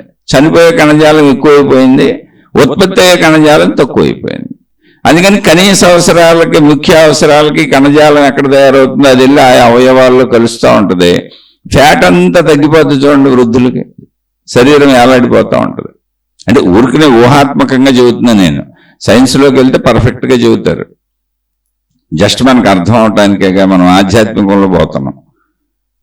ఇలా వెళుతున్నప్పుడు ఆ కణజాలం తగ్గిపోతూ తగ్గిపోతూ తగ్గిపోతూ వృద్ధాప్యానికి ఇంక వెళ్ళిపోతాం. కంటి చూపు తగ్గిపోద్ది, చెవి వినికిడి తగ్గిపోద్ది. అంటే ఏంటి? కణజాలం అక్కడ బలహీనపడిపోయింది. అంటే చచ్చిపోయి ఎక్కువైపోయినాయి, దాంట్లో కలిసేవి లేవు, అంతే బలహీనత. అంటే అలా తగ్గిపోతూ తగ్గిపోతూ వినికిళ్ళు తగ్గిపోతూ కణజాలం తగ్గిపోతుంటే కొద్ది కొద్దిగా శక్తిహీనతకు వచ్చేస్తాం. ఇలా శక్తిహీనతకి వచ్చి వచ్చి వచ్చి వచ్చి ఇంద్రియాలు పనితీరు లాగిపోయి మొత్తం శరీర శక్తి సన్నగిల్లుతూ కర్రల సాయంతో నడుస్తూ ఈ సాయం తీసుకొని నడుస్తూ అలా మన శరీరానికి మనం మెయింటైన్ చేయటం, అంటే కాలకృత్యాలు తీర్చుకోవడం, స్నానపానాదులే కష్టమైపోయే స్థితికి వస్తాం నీరసించుకుంటూ.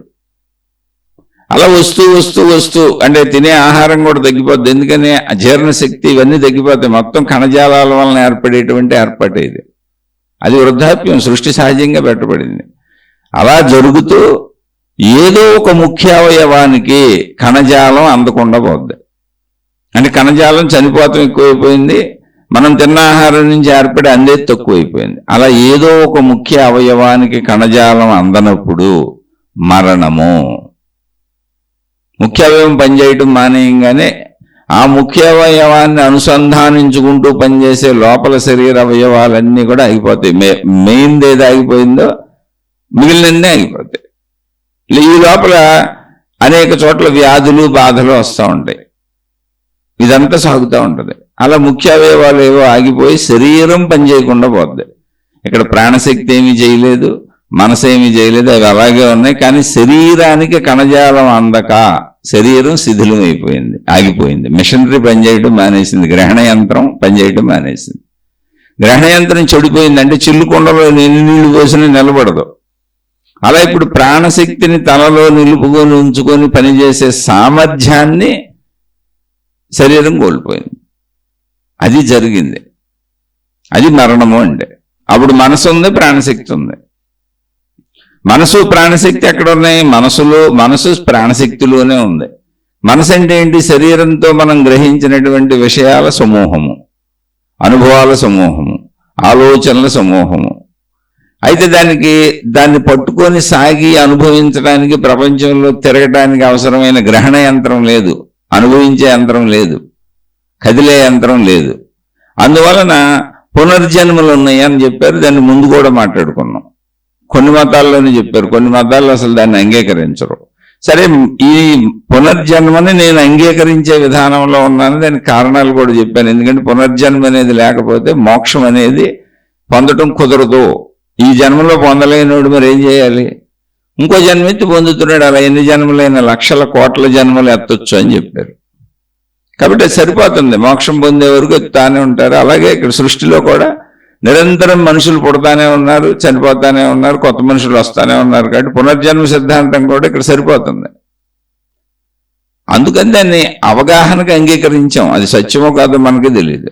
అవగాహనకి ఆ సత్యాన్ని అర్థం చేసుకోవటానికి అంగీకరించుకున్నాం దాన్ని, అవగాహన సౌలభ్యం కోసం. మరి కాదు అసలు పునర్జన్మ ఉండదు అనేవాళ్ళు ఏ అవగాహన సౌలభ్యంలో ఉన్నారంటే ఏమీ లేదు. ఒక దేవుడు ఉన్నాడు, ఆయన అక్కడ కూర్చున్నాడు, ఆ దేవుడికి లోకం ఉంది, మేమందరం ఆ లోకంలోకి వెళ్ళి ఆ దేవుడి పక్కన ఉంటాము, సూక్ష్మ శరీరాలతో ఉంటాము, అదే మనసు. మళ్ళీ అక్కడ ఉంటాం, ఆ దేవుడి దగ్గరే వాళ్ళు పెట్టుకున్నారు. ఒక దేవుడు విడిగా ఉండి, ఆ దేవుడు ఎక్కడి నుంచో మనం చూస్తూ ఉండి, ఆ దేవుడు ఈ సృష్టిని అంతా పరిపాలిస్తూ ఉండి, ఆ దేవుడు ఈ తప్పులకి ఒప్పులకి శిక్షలు వేస్తూ ఉండి, మళ్ళీ మంచిగా ఉన్న వాళ్ళందరినీ ఆ దేవుడు తన లోకంలోకి తీసుకెళ్ళి అక్కడ తన దగ్గరే తనతో పాటే సూక్ష్మ శరీరాల్లో ఉంచుకొని చెడులు చేసిన వాళ్ళందరినీ ఆ దేవుడు ఏ రూపంలో శిక్షిస్తాడో మీరు వాళ్ళ గ్రంథాల్లో ఏం రాసుకున్నారో. ఇలా ఒక దేవుడు మనిషి ఎప్పటికీ వేరువేరుగా ఉండటం అనేది ఒక సంపూర్ణతని అంటే ఒక శేషము లేనటువంటి సంస్థితిని కల్పించటం లేదు. అది తప్పారైతే కాదు, ఎవరి నమ్మకం వాళ్ళది. అలా కూడా నమ్ముకోవచ్చు, నమ్ముతున్నారు కనుకనే నమ్ముకోవచ్చు కనుకనే అలా కొన్ని మతాలు ఏర్పడి. మతములు అనేవి నమ్మకం బేస్ మీద ఉంటాయి. మతం అంటేనే నమ్మటం. ఆత్మజ్ఞానం అలా కాదు, పరిశీలన పరిశోధన, నిన్ను నువ్వు తెలుసుకోవడం. పరిశీలన ఎవరిని? నన్ను. పరిశోధన ఎవరిని? నన్ను. నన్ను నేను సంపూర్ణంగా తెలుసుకోవడం. నేను 3 స్థితులలో ఒకేసారి కలిసి ఉన్నాను అంటే నాకున్న ఏకస్థితికి, ఏకత్వమునకు 3 స్థితులు ఉన్నాయి. ఏకత్వమే కానీ దానికి 3 స్థితులు ఉన్నాయి, 3 గుణాలు ఉన్నాయి, 3 స్వభావాలు ఉన్నాయి. అలా 3 చెప్పుకోవచ్చు. ఆ 1లో 3 ఉన్నాయి. ఏంటి అది? శరీరము, మనస్సు, ప్రాణశక్తి. 3 కలిసి ఒకటిగానే ఉన్నాయి. అందులో శరీరం అనేది ముందు శిథిలమైపోతుంది. ఆ శరీరమును నడిపించేది మనస్సు.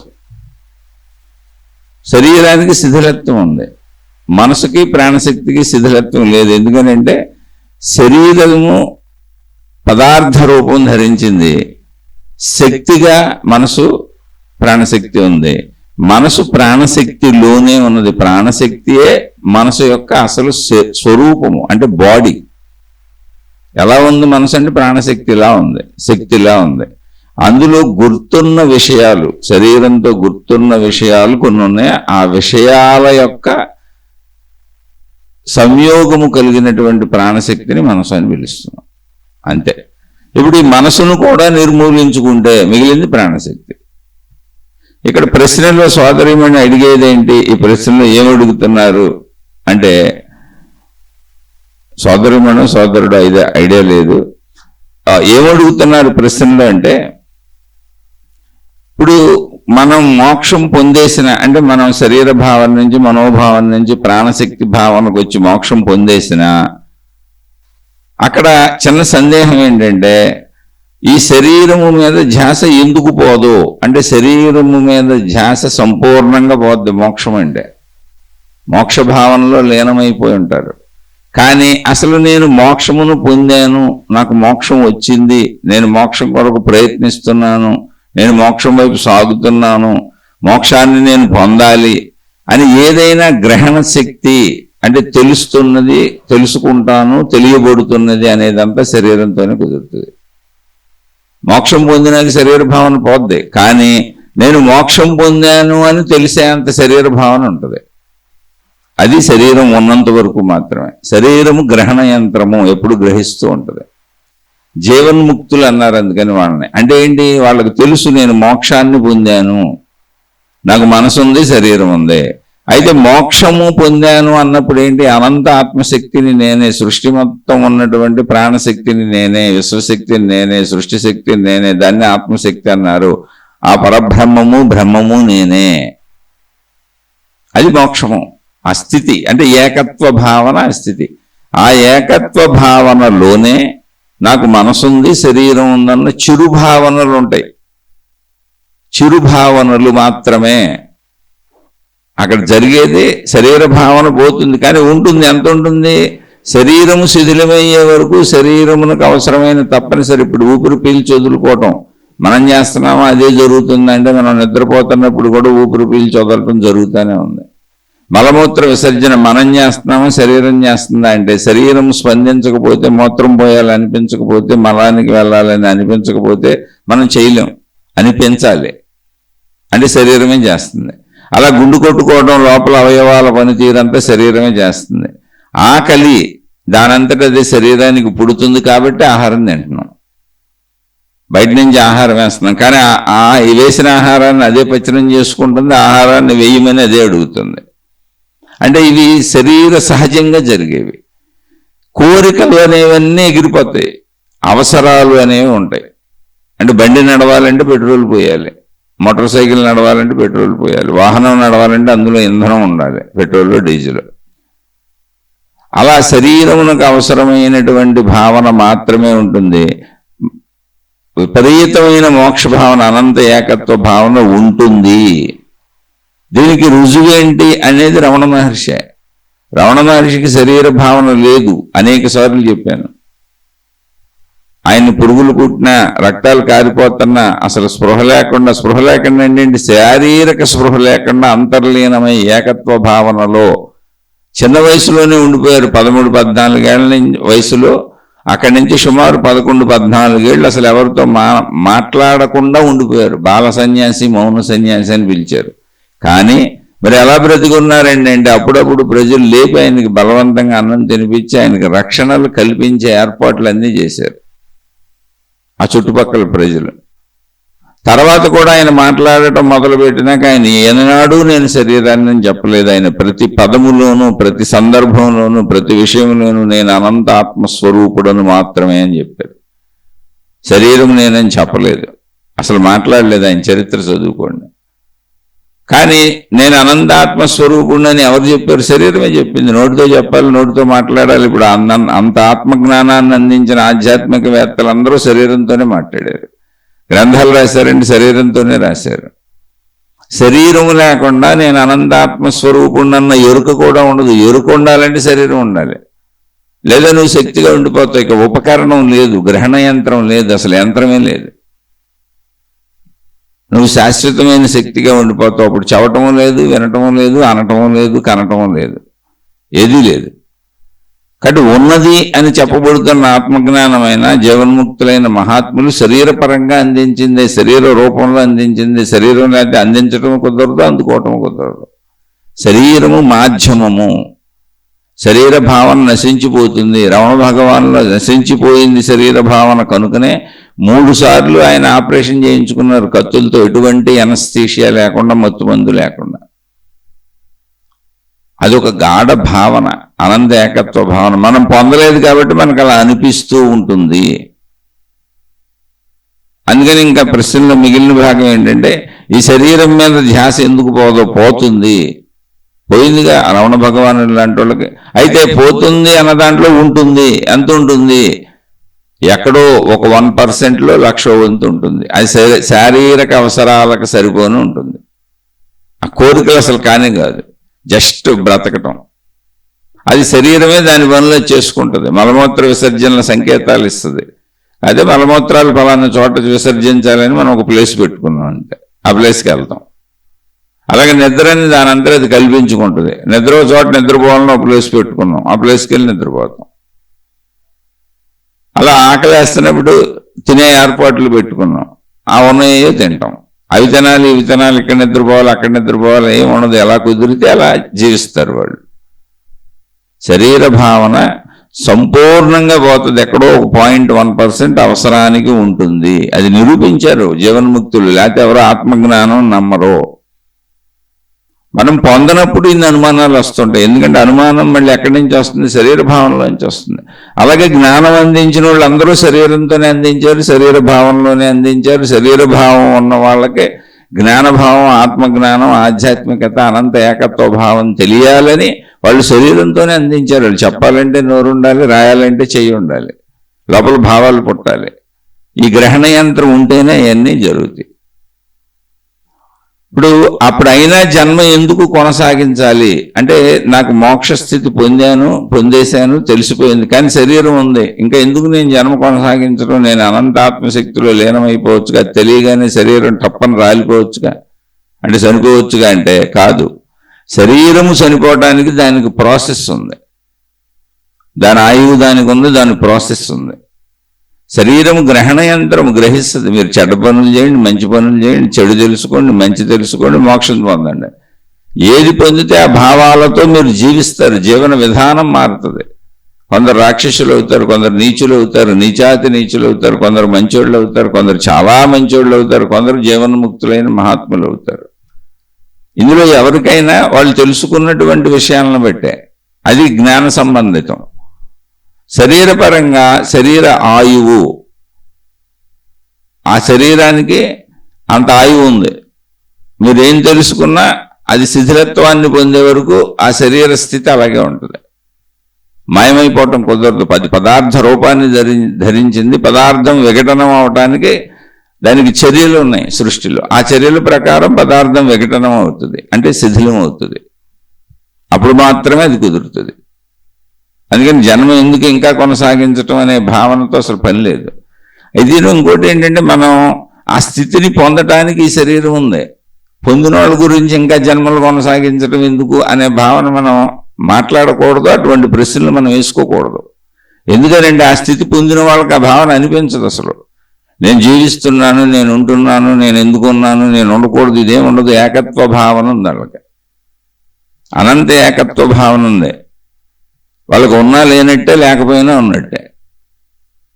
అంటే ఉన్నా లేనట్టే ఏంటి, వాళ్ళు శరీరంతో ఉన్నా లేనట్టే, ఎందుకంటే అనంత ఏకత్వ భావనలో ఉన్నారు. లేకపోయినా ఉన్నట్టే, ఒకవేళ శరీరం లేకపోయినా అనంత ఏకత్వ భావనలో వాళ్ళు ఉన్నట్టే. వాళ్ళకి అసలు అనిపించదు, మనకు అనిపించేదాన్ని ప్రశ్నించుకుంటున్నాం. ఆ స్థితి రాని వాళ్ళకే అనిపిస్తుంది. జన్మ ఎందుకు కొనసాగించాలని వాళ్ళకి అనిపించదు. ఒకవేళ వాళ్ళు ఈ శరీరం శిథిలం అవ్వకుండా అనంత ఏకత్వ భావన పొందినాక ఇలాగే 1,00,000 సంవత్సరాలు, 1,000,000 సంవత్సరాలు శరీరం ఉండి జీవిస్తున్నారు అనుకోండి. ఆహారం తింటున్నారు, మలమూత్ర విసర్జన చేస్తున్నారు, నిద్రపోతున్నారు, లెగుస్తున్నారు, అన్ని చేస్తున్నారు. కానీ అనంత ఏకత్వ భావన మోక్ష స్థితి వచ్చేసింది. అప్పుడు వాళ్ళకి అసలు నేను ఎందుకున్నాను, ఎందుకు లేను అని ఉండదు. ఎందుకంటే ఎప్పుడూ నేనున్నాను, శక్తి స్వరూపుడును నేను, శక్తి స్వరూపురాలను నేను అనే ఏకత్వ భావన ఏదుందో అది ఎప్పుడూ అలా కొనసాగుతూనే ఉంటుంది. దానికి నాశనం లేదు. అది శరీరం ఉన్నా లేకపోయినా వాళ్ళకి ఆ భావనలకి ప్రాబ్లం లేదు అనిపించదు. శరీరం వాళ్ళకి బాధాకరమైన విషయం కానే కాదు, మనకు అనిపిస్తుంది అలా. ఒకవేళ శరీర భావం తక్కువ ఉన్నా శరీరము పోదు కదా, దీనివలన కష్టమైతే ఉంటుంది. అంటే ఇప్పుడు శరీర భావన తక్కువ ఉండొచ్చు, మోక్ష భావన ఎక్కువ ఉండొచ్చు, నేను అనంత ఆత్మశక్తినని. కానీ శరీర భావన ఎంతో కొంత ఉంటుంది కదా, దానివల్ల కష్టం ఉంటుంది కదా అన్నారు. కష్టం ఉండదు, అదే చెప్పేది. పక్కింటి వాళ్ళకి వచ్చిన సమస్య మన ఇంట్లో రానప్పుడు, మనం ఆనందంగా ఉన్నప్పుడు అది మనకు కష్టం అనిపించడం లేదు. సేమ్ శరీరం కూడా వాళ్ళకి పక్కింటి భావనలాగా ఉంటుంది, ఎదురింటి భావనలాగా ఉంటుంది. అది తనదిలాగా నాకు అనిపించదు. తాను అనంత ఆత్మశక్తిని అన్న భావన వస్తుంది. లేకపోతే ఎంత కొట్టుకోవటం ఎందుకు? శారీరక అవసరాలకి అది చేస్తారు. పక్కింటి వాళ్ళకి మనం సాయం చేసినట్టు, పక్కింటి వాళ్ళని ఓదార్చినట్టు, పక్కింటి వాళ్ళని ఏమంటే అందరికీ కష్టాలు వస్తే కష్టపడకండి అని చెప్పినట్టు, అంతే. అసలు ఆ భావన అనిపించదు. శరీరం ఉండటమే కష్టం కదా అంటే మీరు అది పొందితే తెలుస్తుంది. మనం అంతా వచ్చిన ప్రాబ్లం ఏంటంటే వినేసి ప్రశ్నలు వేసుకుంటాం. విన్నదేమో అనంత ఆత్మజ్ఞానం, ప్రశ్నలేమో శరీర స్థాయిలో అసలు ఏమీ తెలియని స్థాయిలో ప్రశ్నలు వేసుకుంటున్నాం. ప్రశ్నలు వేయటం తప్పంట్లో వేయండి, తప్పకుండా చెప్పుకుందాం. కానీ అసలు ప్రశ్నిస్తున్న స్థాయి ఏంటి అంటే మనం అసలు మోక్షాన్ని పొందలేదు.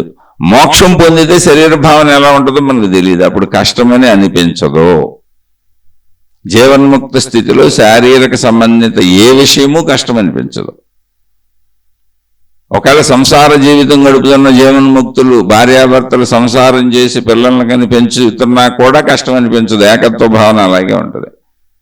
జీవన్ముక్తులైన మహాత్ములు అనేక మంది అలాగే గడిపారు. జనక మహారాజు రాజ్యమే చేశారు. ఆ స్థితి వస్తే తెలుస్తుంది. కష్టం అనిపించేది శరీర భావనలో ఉన్న వాళ్ళకి, ఆత్మశక్తి భావన తెలియని వాళ్ళకి. అందుకని కష్టమని అనిపించదు. శరీరం ఉన్నంతకాలం సుఖము దుఃఖము రెండూ సమానమే. కానీ వచ్చిన జన్మ అయితే కొనసాగించాలి కదా. జీవన్ముక్తులకి సుఖ దుఃఖాలు రెండు సమానం అయితే ఉండొచ్చు, కానీ జన్మ కొనసాగించాలి కంటే సుఖ దుఃఖాలు రెండు సమానమన్న భావన ఉన్నాక అసలు జన్మ ఉంటే ఏంటి లేకపోతే ఏంటి? సుఖ దుఃఖాల వల్లనే కదా ఇబ్బంది పడుతున్నాం. సుఖభావం లేదు, దుఃఖభావం లేదు. నిద్రపోతున్నప్పుడు శరీరం ఉంది, నిద్రపోతున్నప్పుడు జన్మ ఉంది, నిద్రపోతున్నప్పుడు అన్నీ ఉన్నాయి, నిద్రపోతున్నప్పుడు సృష్టి అక్కడే ఉంది, మనం అక్కడే ఉన్నాం, శరీరం అక్కడే ఉంది, నిద్రపోతున్నాం. నిద్రలో ఏముంది? ఎందుకు జీవిస్తున్నాను, ఎందుకు జీవించాలనే భావన ఉందా? నేను జీవించకూడదనే భావన ఉందా? చిచ్చి శరీరం ఎందుకనే భావన ఉందా? ఏమీ లేదు. అలాంటి నిద్రాస్థితిని పోలినటువంటి ఏకత్వ స్థితి ఉంటుంది. అంటే మనం ఎంత జ్ఞానము విన్నా మనం ఏం చేస్తామంటే జ్ఞానస్థితికి మనం ఎదగకుండా మనం ఉన్న స్థితికి జ్ఞానాన్ని దింపుకుంటే ఇన్ని రకాల అనుమానాలు వస్తాయి. అంటే అనుమానాలు రావడం తప్పు కాదు, కానీ నేనున్న స్థితికి జ్ఞానాన్ని దింపుకొని దాన్ని నాకు అప్లై చేసుకొని మళ్ళీ జ్ఞానం తెలిసిపోయినట్టుగా మనం అనుకోవటం వల్ల ప్రశ్నలు వస్తున్నాయి. లేదు, మనకి ఏమీ తెలియలేదు, శరీర స్థితిలో ఉన్నాం. వినటం తెలియటం కాదు, చదవటం తెలియటం కాదు, అనుభవం. అనుభవం వచ్చినప్పుడు మీరు జాగ్రత్తగా చూడండి. సుఖ దుఃఖాలు సమానమైనప్పుడు అసలు జీవిస్తే ఏంటి, జీవించకపోతే ఏంటి, ఉంటే ఏంటి, లేకపోతే ఏంటి? నిద్రాస్థితిలో ఉన్నామా లేమా అంటే లేము అని ఖచ్చితంగా తెలుసు, కానీ ఉన్నాము అని అంతకంటే ఖచ్చితంగా తెలుసు. ఎందుకని లేచినాక ఉండకపోతే లేవము, లేచినాక బాగా నిద్రపోయానని చెబుతున్నాం. ఇప్పుడు ఉన్నావా అని కరెక్ట్గా నువ్వు లేచినాక బాగా నిద్రపోయానని చెబుతున్నాక ఉన్నావా అయితే నీకు తెలుసా అంటే లేదు నాకు తెలియదు అంటున్నావు. నిద్రాస్థితిని పోలిన స్థితి అని కొన్ని వందల వేల సార్లు శీర్షికలు అన్నింటిలో చెబుతూనే ఉన్నాను. ఆ స్థితిని సాధన చేయాలి. అందుకే వినేసి తెలిసిపోయింది అనుకుంటారన్న ఉద్దేశంతోనే నేను సామాన్యుడను నాకు అనుభవం అవ్వలేదని నా గురించి నేనే చెబుతున్నా ప్రతి శీర్షికలో. జాగ్రత్తగా ఉండండి. విన్నది అర్థమైంది తెలియటం కాదు, అనుభవం కాదు. ఆ స్థితిని పొందటం అనుభవం. ఆ స్థితిని పొందినాక ఇవేమి ఉండవు. శరీరం ఇబ్బంది పెడుతున్నట్టు ఉండదు, శరీరం బరువుగా ఉండదు, బాధగా ఉండదు, దుఃఖంగా ఉండదు. ఉన్నా లేనట్టే ఉంటుంది. ఉన్నా లేనట్టే ఉండేది ఉంటే ఏంటి, లేకపోతే ఏంటి? నిద్రాస్థితిని పోలిన స్థితిగా ఉంటుంది. నిద్రాస్థితిలో మనకు శరీరం ఉంది, కానీ మెలకు వచ్చినాకే సుఖ దుఃఖాలకు లోనవుతున్నాం. మెలకు రాకపోతే సుఖ దుఃఖాలకు లోనవట్లేదు. శరీర బరువు తెలియట్లేదు, శరీర భారం తెలియట్లేదు. శరీరంతో నేను ఉన్నాను అన్నది మెలకువలో తెలుస్తుంది, నిద్రలో తెలియట్లేదు. అటువంటి స్థితి, ఏకత్వపు స్థితి కలిగినటువంటి వ్యక్తికి, అనంత ఏకత్వ భావంలో నిద్రాస్థితిని పోలినటువంటి స్థితి కలిగి శరీరం ఉన్న వ్యక్తికి శరీర భావన లేనప్పుడు ప్రాబ్లమే ఉంది. ఉంటే ఏంటి, లేకపోతే ఏంటి? అది మీరు ఎందుకు ప్రాబ్లంగా ఉంటుంది? జన్మ అయితే కొనసాగించాలి కదా అంటున్నారు అంటే, జన్మ కొనసాగించడమే శరీర భారం తెలుస్తున్నట్టు, శరీర బరువు తెలుస్తున్నట్టు, సుఖదుఖాలు తెలుస్తున్నట్టు మీరు భావించుకొని, విన్న జ్ఞానం అర్థమైపోయినట్టు భావించుకొని, ఆ అర్థమైనటువంటి విన్న జ్ఞానానికి శరీర అనుభవ స్థితిని కలుపుకుంటే ఇన్ని ప్రశ్నలు పడతాయి, ఇంకా పడతాయి. ఒకటి తెలుసుకోండి, విన్నాం అనుభవం కాలేదు, విన్నాం అనుభవం కాలేదు, విన్నాం అర్థమైంది అనుభవం కాలేదు, విన్నాం అర్థమైంది అనుభవం అవటం లేదు. కనుకనే మనం ఇప్పుడు కూడా విన్నాం అర్థమైంది అనుభవం కాలేదు కనుకనే ఇంకా చెప్పుకుంటున్నాం. అనుభవం అయితే ఒకటే గుర్తు, నేను అసలు చెప్పను.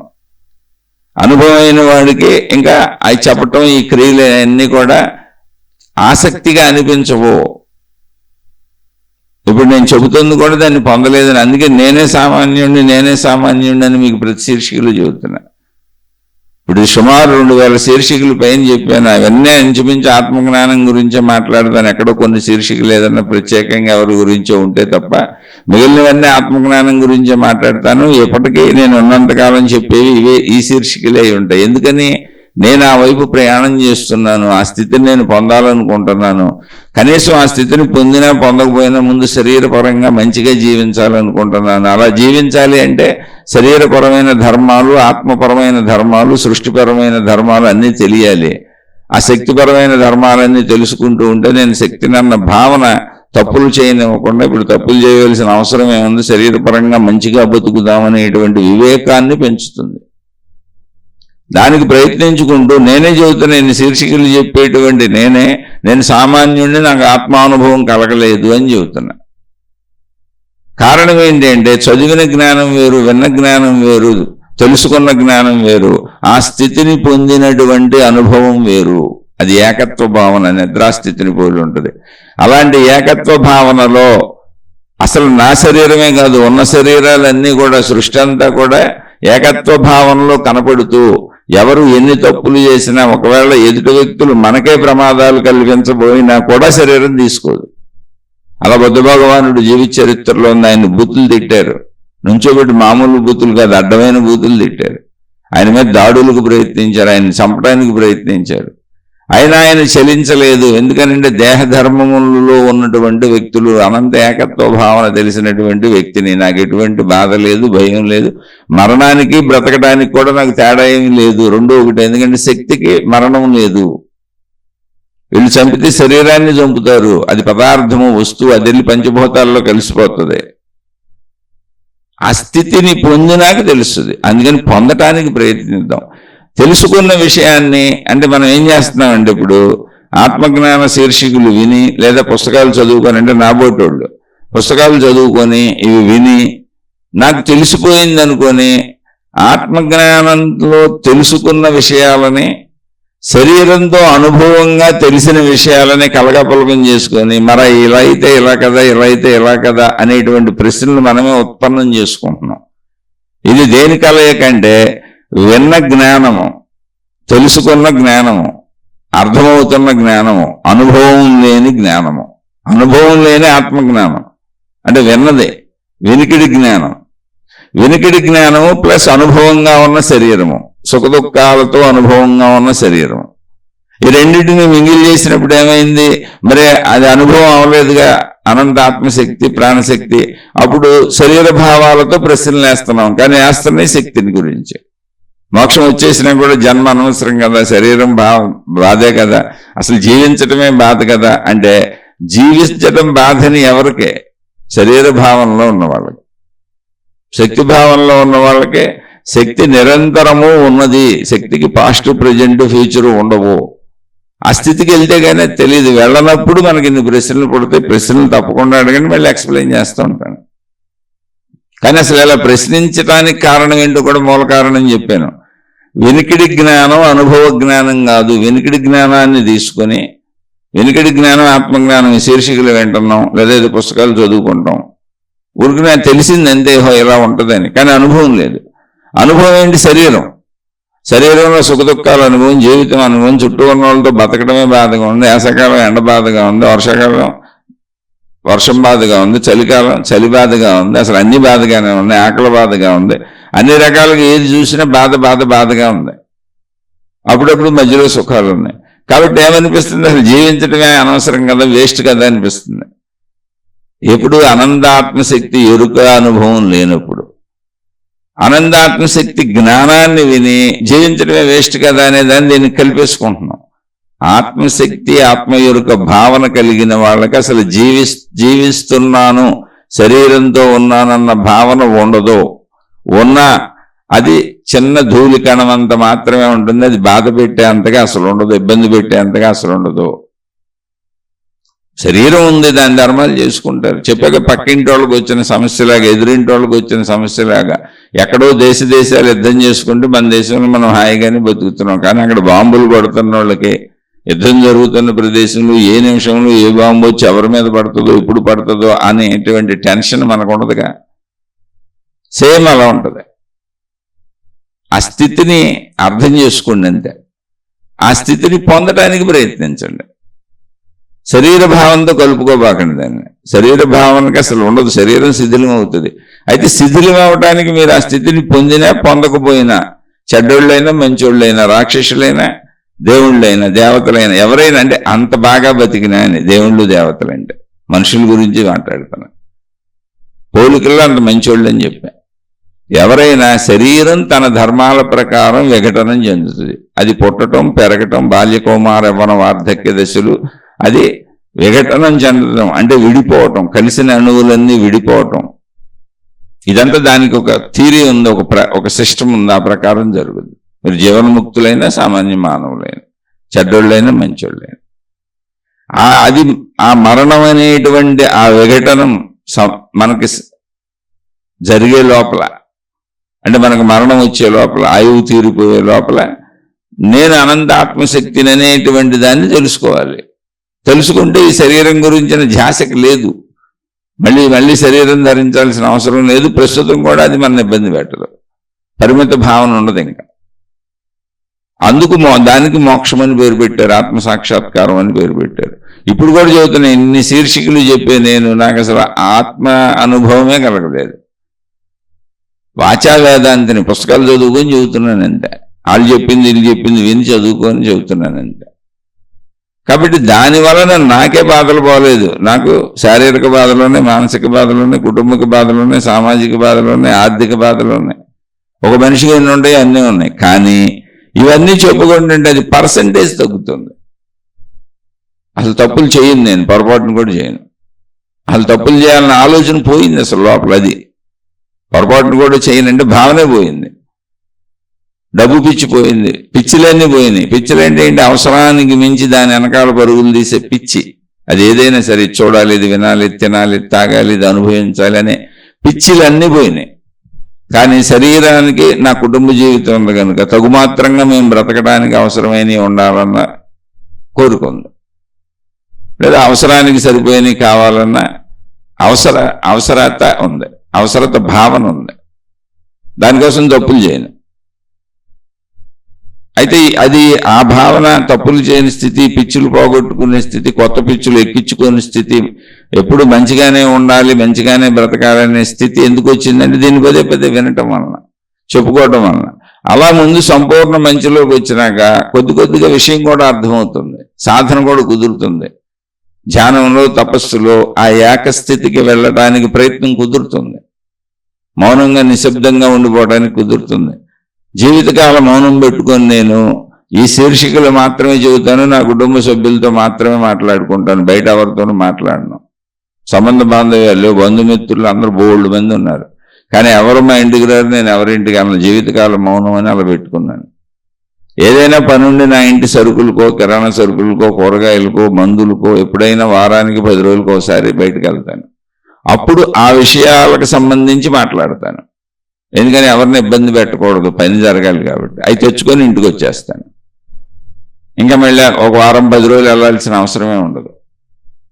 ఇంట్లో కూడా పరిమితంగా ఎంత అవసరం అంత మాట్లాడతాను, మిగిలిన ప్రశాంత జీవితం గడుపుతాను. ఇలా 5 ఏళ్ల నుంచి గడుపుతున్నాను. 5వ సంవత్సరం నిండి మొన్న మార్చికి 6వ సంవత్సరంలోకి ఎంటర్ అయ్యాను. అలా 5 ఏళ్ళు ప్రపంచాన్ని వదిలిపెట్టి ఉండగలిగాను, విషయాసక్తులు వదిలిపెట్టి ఉండగలుగుతున్నాను. కొద్ది కొద్దిగా వస్తుంది. అందువలన నా మీద నాకు నమ్మకం కుదురుతుంది. ఈ ఆత్మజ్ఞానాన్ని పట్టుకుంటే మనిషి ఖచ్చితంగా తరిస్తాడు, ఎంతో కొంత మంచిని పొందుతాడు, చెడును వదులుగలుగుతాడు. అలా నిదానంగా వెళుతూ తరిస్తాడు అనడానికి ముందు మహాత్ములు, జీవన్ముక్తులైన రమణ భగవానులు లాంటి వాళ్ళు నిరూపించి చూపించారు. కాబట్టి మార్గం పట్టుకొని వెళ్తున్నాను. అందుకే మధ్య మధ్యలో నా స్థితులు కూడా ఎందుకు చెబుతున్నాను అంటే, వినటం వేరు, చెప్పటం వేరు, అనుభవం వేరు. మీరు 1,000 పుస్తకాలు చదవండి, 1,000 మందికి చెప్పండి, 1,000 సార్లు చెప్పండి, అది పదాలు మాత్రమే. వాచా వేదాంతిని నేను అని బోల్సార్లు చెప్పాను. ప్రతి శీర్షికలో చెబుతున్నాను, నేను సామాన్యుడిని. కారణం, సామాన్యుడిని అంటే శరీర భావనలో ఉన్న, అందరిలో ఎలా ఉన్నారో శరీర భావనలో అలాగే ఉన్నా నేను కూడా అని. కానీ విషయం నేను చెబుతుంది ఆత్మజ్ఞానానికి సంబంధించింది. ఇది ఎలా చెప్పగలుగుతున్నానంటే, చదువుకున్నాను, మహాత్ములు చెప్పినవి విన్నాను, మహాత్ములు రచించిన పుస్తకాలు చదువుకున్నాను, దాన్ని నేను సాధన చేసుకుంటున్నాను, అందుకని చెప్పగలుగుతున్నాను. ఈ చెప్పేది కూడా మీకు చెప్పి మిమ్మల్ని ఎవరినో ఉద్ధరించాలని కాదు. నేను కాసేపు ఆ భావనలో ఉండటానికి ఈ శీర్షికలు నాకు ఉపయోగపడుతున్నాయి. ఎవరొకళ్ళు ఏదో ఒకళ్ళు ప్రశ్నిస్తే ఆ రూపంలో కూడా ఆలోచించాలనే ఆలోచన ఒకటి వచ్చి మళ్ళీ ఆ వైపులో ఆత్మజ్ఞానం వైపు ప్రయాణం సాగిస్తున్నాను. అలా అనేక ప్రశ్నల వలన అనేక వైపుల నుంచి ఆత్మజ్ఞాన మార్గానికి ప్రయాణం సాగిస్తున్నాను. అలా అనేక రకాల అనుమానాలన్నీ కూడా నాలో నివృత్తి అవుతున్నాయి. మీలో నివృత్తి అయితే ఇంకా మంచిదే, అది మీకు మంచిది. నాలో నివృత్తి అయితే నాకు మంచిది. కానీ అడిగేవన్నీ మనుషులకు సంబంధించినవి ఉంటాయి ప్రశ్నలు, కాబట్టి అవి నాకు ఉపయోగమే. అందుకని నా ఉపయోగార్థమే నేను ఈ శీర్షికలు పంచుకుంటున్నాను. ఎవరినో ఉద్ధరిస్తున్నానన్న భావన అస్సలు లేదు నాకు. ఎందుకంటే నాకే తెలియదుగా, నేనే పొందలేదుగా, నేనే ఎలా ఉద్ధరించగలను? తమను తాము ఉద్ధరించుకొని ఆత్మానుభవం పొందిన జీవన్ముక్తులైనటువంటి ఋషులు, యోగులు, మునులు, తపస్సంపన్నులు మనకు అందించినటువంటి ఆ జ్ఞానాన్ని నేను కూడా చదువుకున్న విషయాలను మీతో పంచుకుంటున్నాను. అది కూడా సాధనలో భాగంగా, సాధనగా భావించి ఆలోచించి చూడండి. మళ్ళీ చెబుతున్నా, నేను సామాన్యుడినే, విషయం అర్థమైంది. అందుకని మన సామాన్యత శరీర భావనని గుర్తించి మనం విన్న విషయాన్ని శరీర భావనకి కలిపేసుకోకుండా మనం దాన్ని పొందాలనే ప్రయత్నం చేద్దాం. అలానే మీరు కలిపేసుకొని ప్రశ్నలు వేసినా వచ్చిన ప్రాబ్లం ఏం లేదు, చక్కగా వివరించి చెబుతాను. ప్రశ్నలు వేయొచ్చు, ఎందుకంటే సహజంగా మనిషి కలిపేసుకుంటూ ఉంటాం, డిఫరెన్సియేషన్ తెలియదు మనకి. అప్పుడు ప్రశ్నలు మన సమాధానం చెప్పుకున్నప్పుడు విన్నప్పుడు అది తెలుస్తుంది. కాబట్టి ఆలోచించండి, అర్థమైతే ఆచరించుకోండి. అర్థమైనా కూడా మంచి విషయాలను మాత్రమే తీసుకొని ఆచరించుకోండి. ఆచరించుకోవాలని అనుకున్నా కూడా కొద్ది కొద్దిగా మనం ఉన్నటువంటి కుటుంబిక పరిస్థితులను బట్టి, శారీరక, మానసిక, ఆర్థిక, సామాజిక పరిస్థితులను బట్టి కొద్ది కొద్దిగా సాధన చేయండి. చాలా కొద్దిగా, చిన్నపిల్లవాడు తప్పటడుగులు వేసినట్టుగా సాధన చేయండి. ఎందుకంటే సాధన మన భయపెట్టకూడదు, బాధ పెట్టకూడదు, విసుగు తెప్పించకూడదు, ఇదేంటి అనిపించకూడదు. కొద్ది కొద్దిగా సాధన చేయండి. అలా ఆటోమేటిక్గా సాధన ముందుకెళ్తుంది. అప్పుడు వచ్చే సందేహాలు అడగండి, తప్పకుండా చెప్పుకుందాం. ఇప్పుడు ఈ ప్రశ్నలు శరీర భావనలో కలుపుకొని జ్ఞానభావాన్ని శరీర భావాన్ని కలిపేసుకొని, ఆత్మజ్ఞాన భావాన్ని శరీర భావాన్ని కలిపేసుకొని అడుగుతున్నారు అనేది కూడా మీకు తెలియవలసినటువంటి సత్యములో భాగం కనుక చెప్పాను. అలా కలిపేసుకుంటాం మనం అని. అంతే ప్రశ్న అడిగారు, ఇలాంటి ప్రశ్నలు అడగొద్దు, లేదా అలా కలిపేసుకు అడుగుతున్నారు, మీరు తక్కువ నేను ఎక్కువ, లేకపోతే ఇది అర్థమైంది ఆ భావనలో చెప్పలే. అందరం ఒకటే, నేను కూడా కలిపేసుకుంటాను.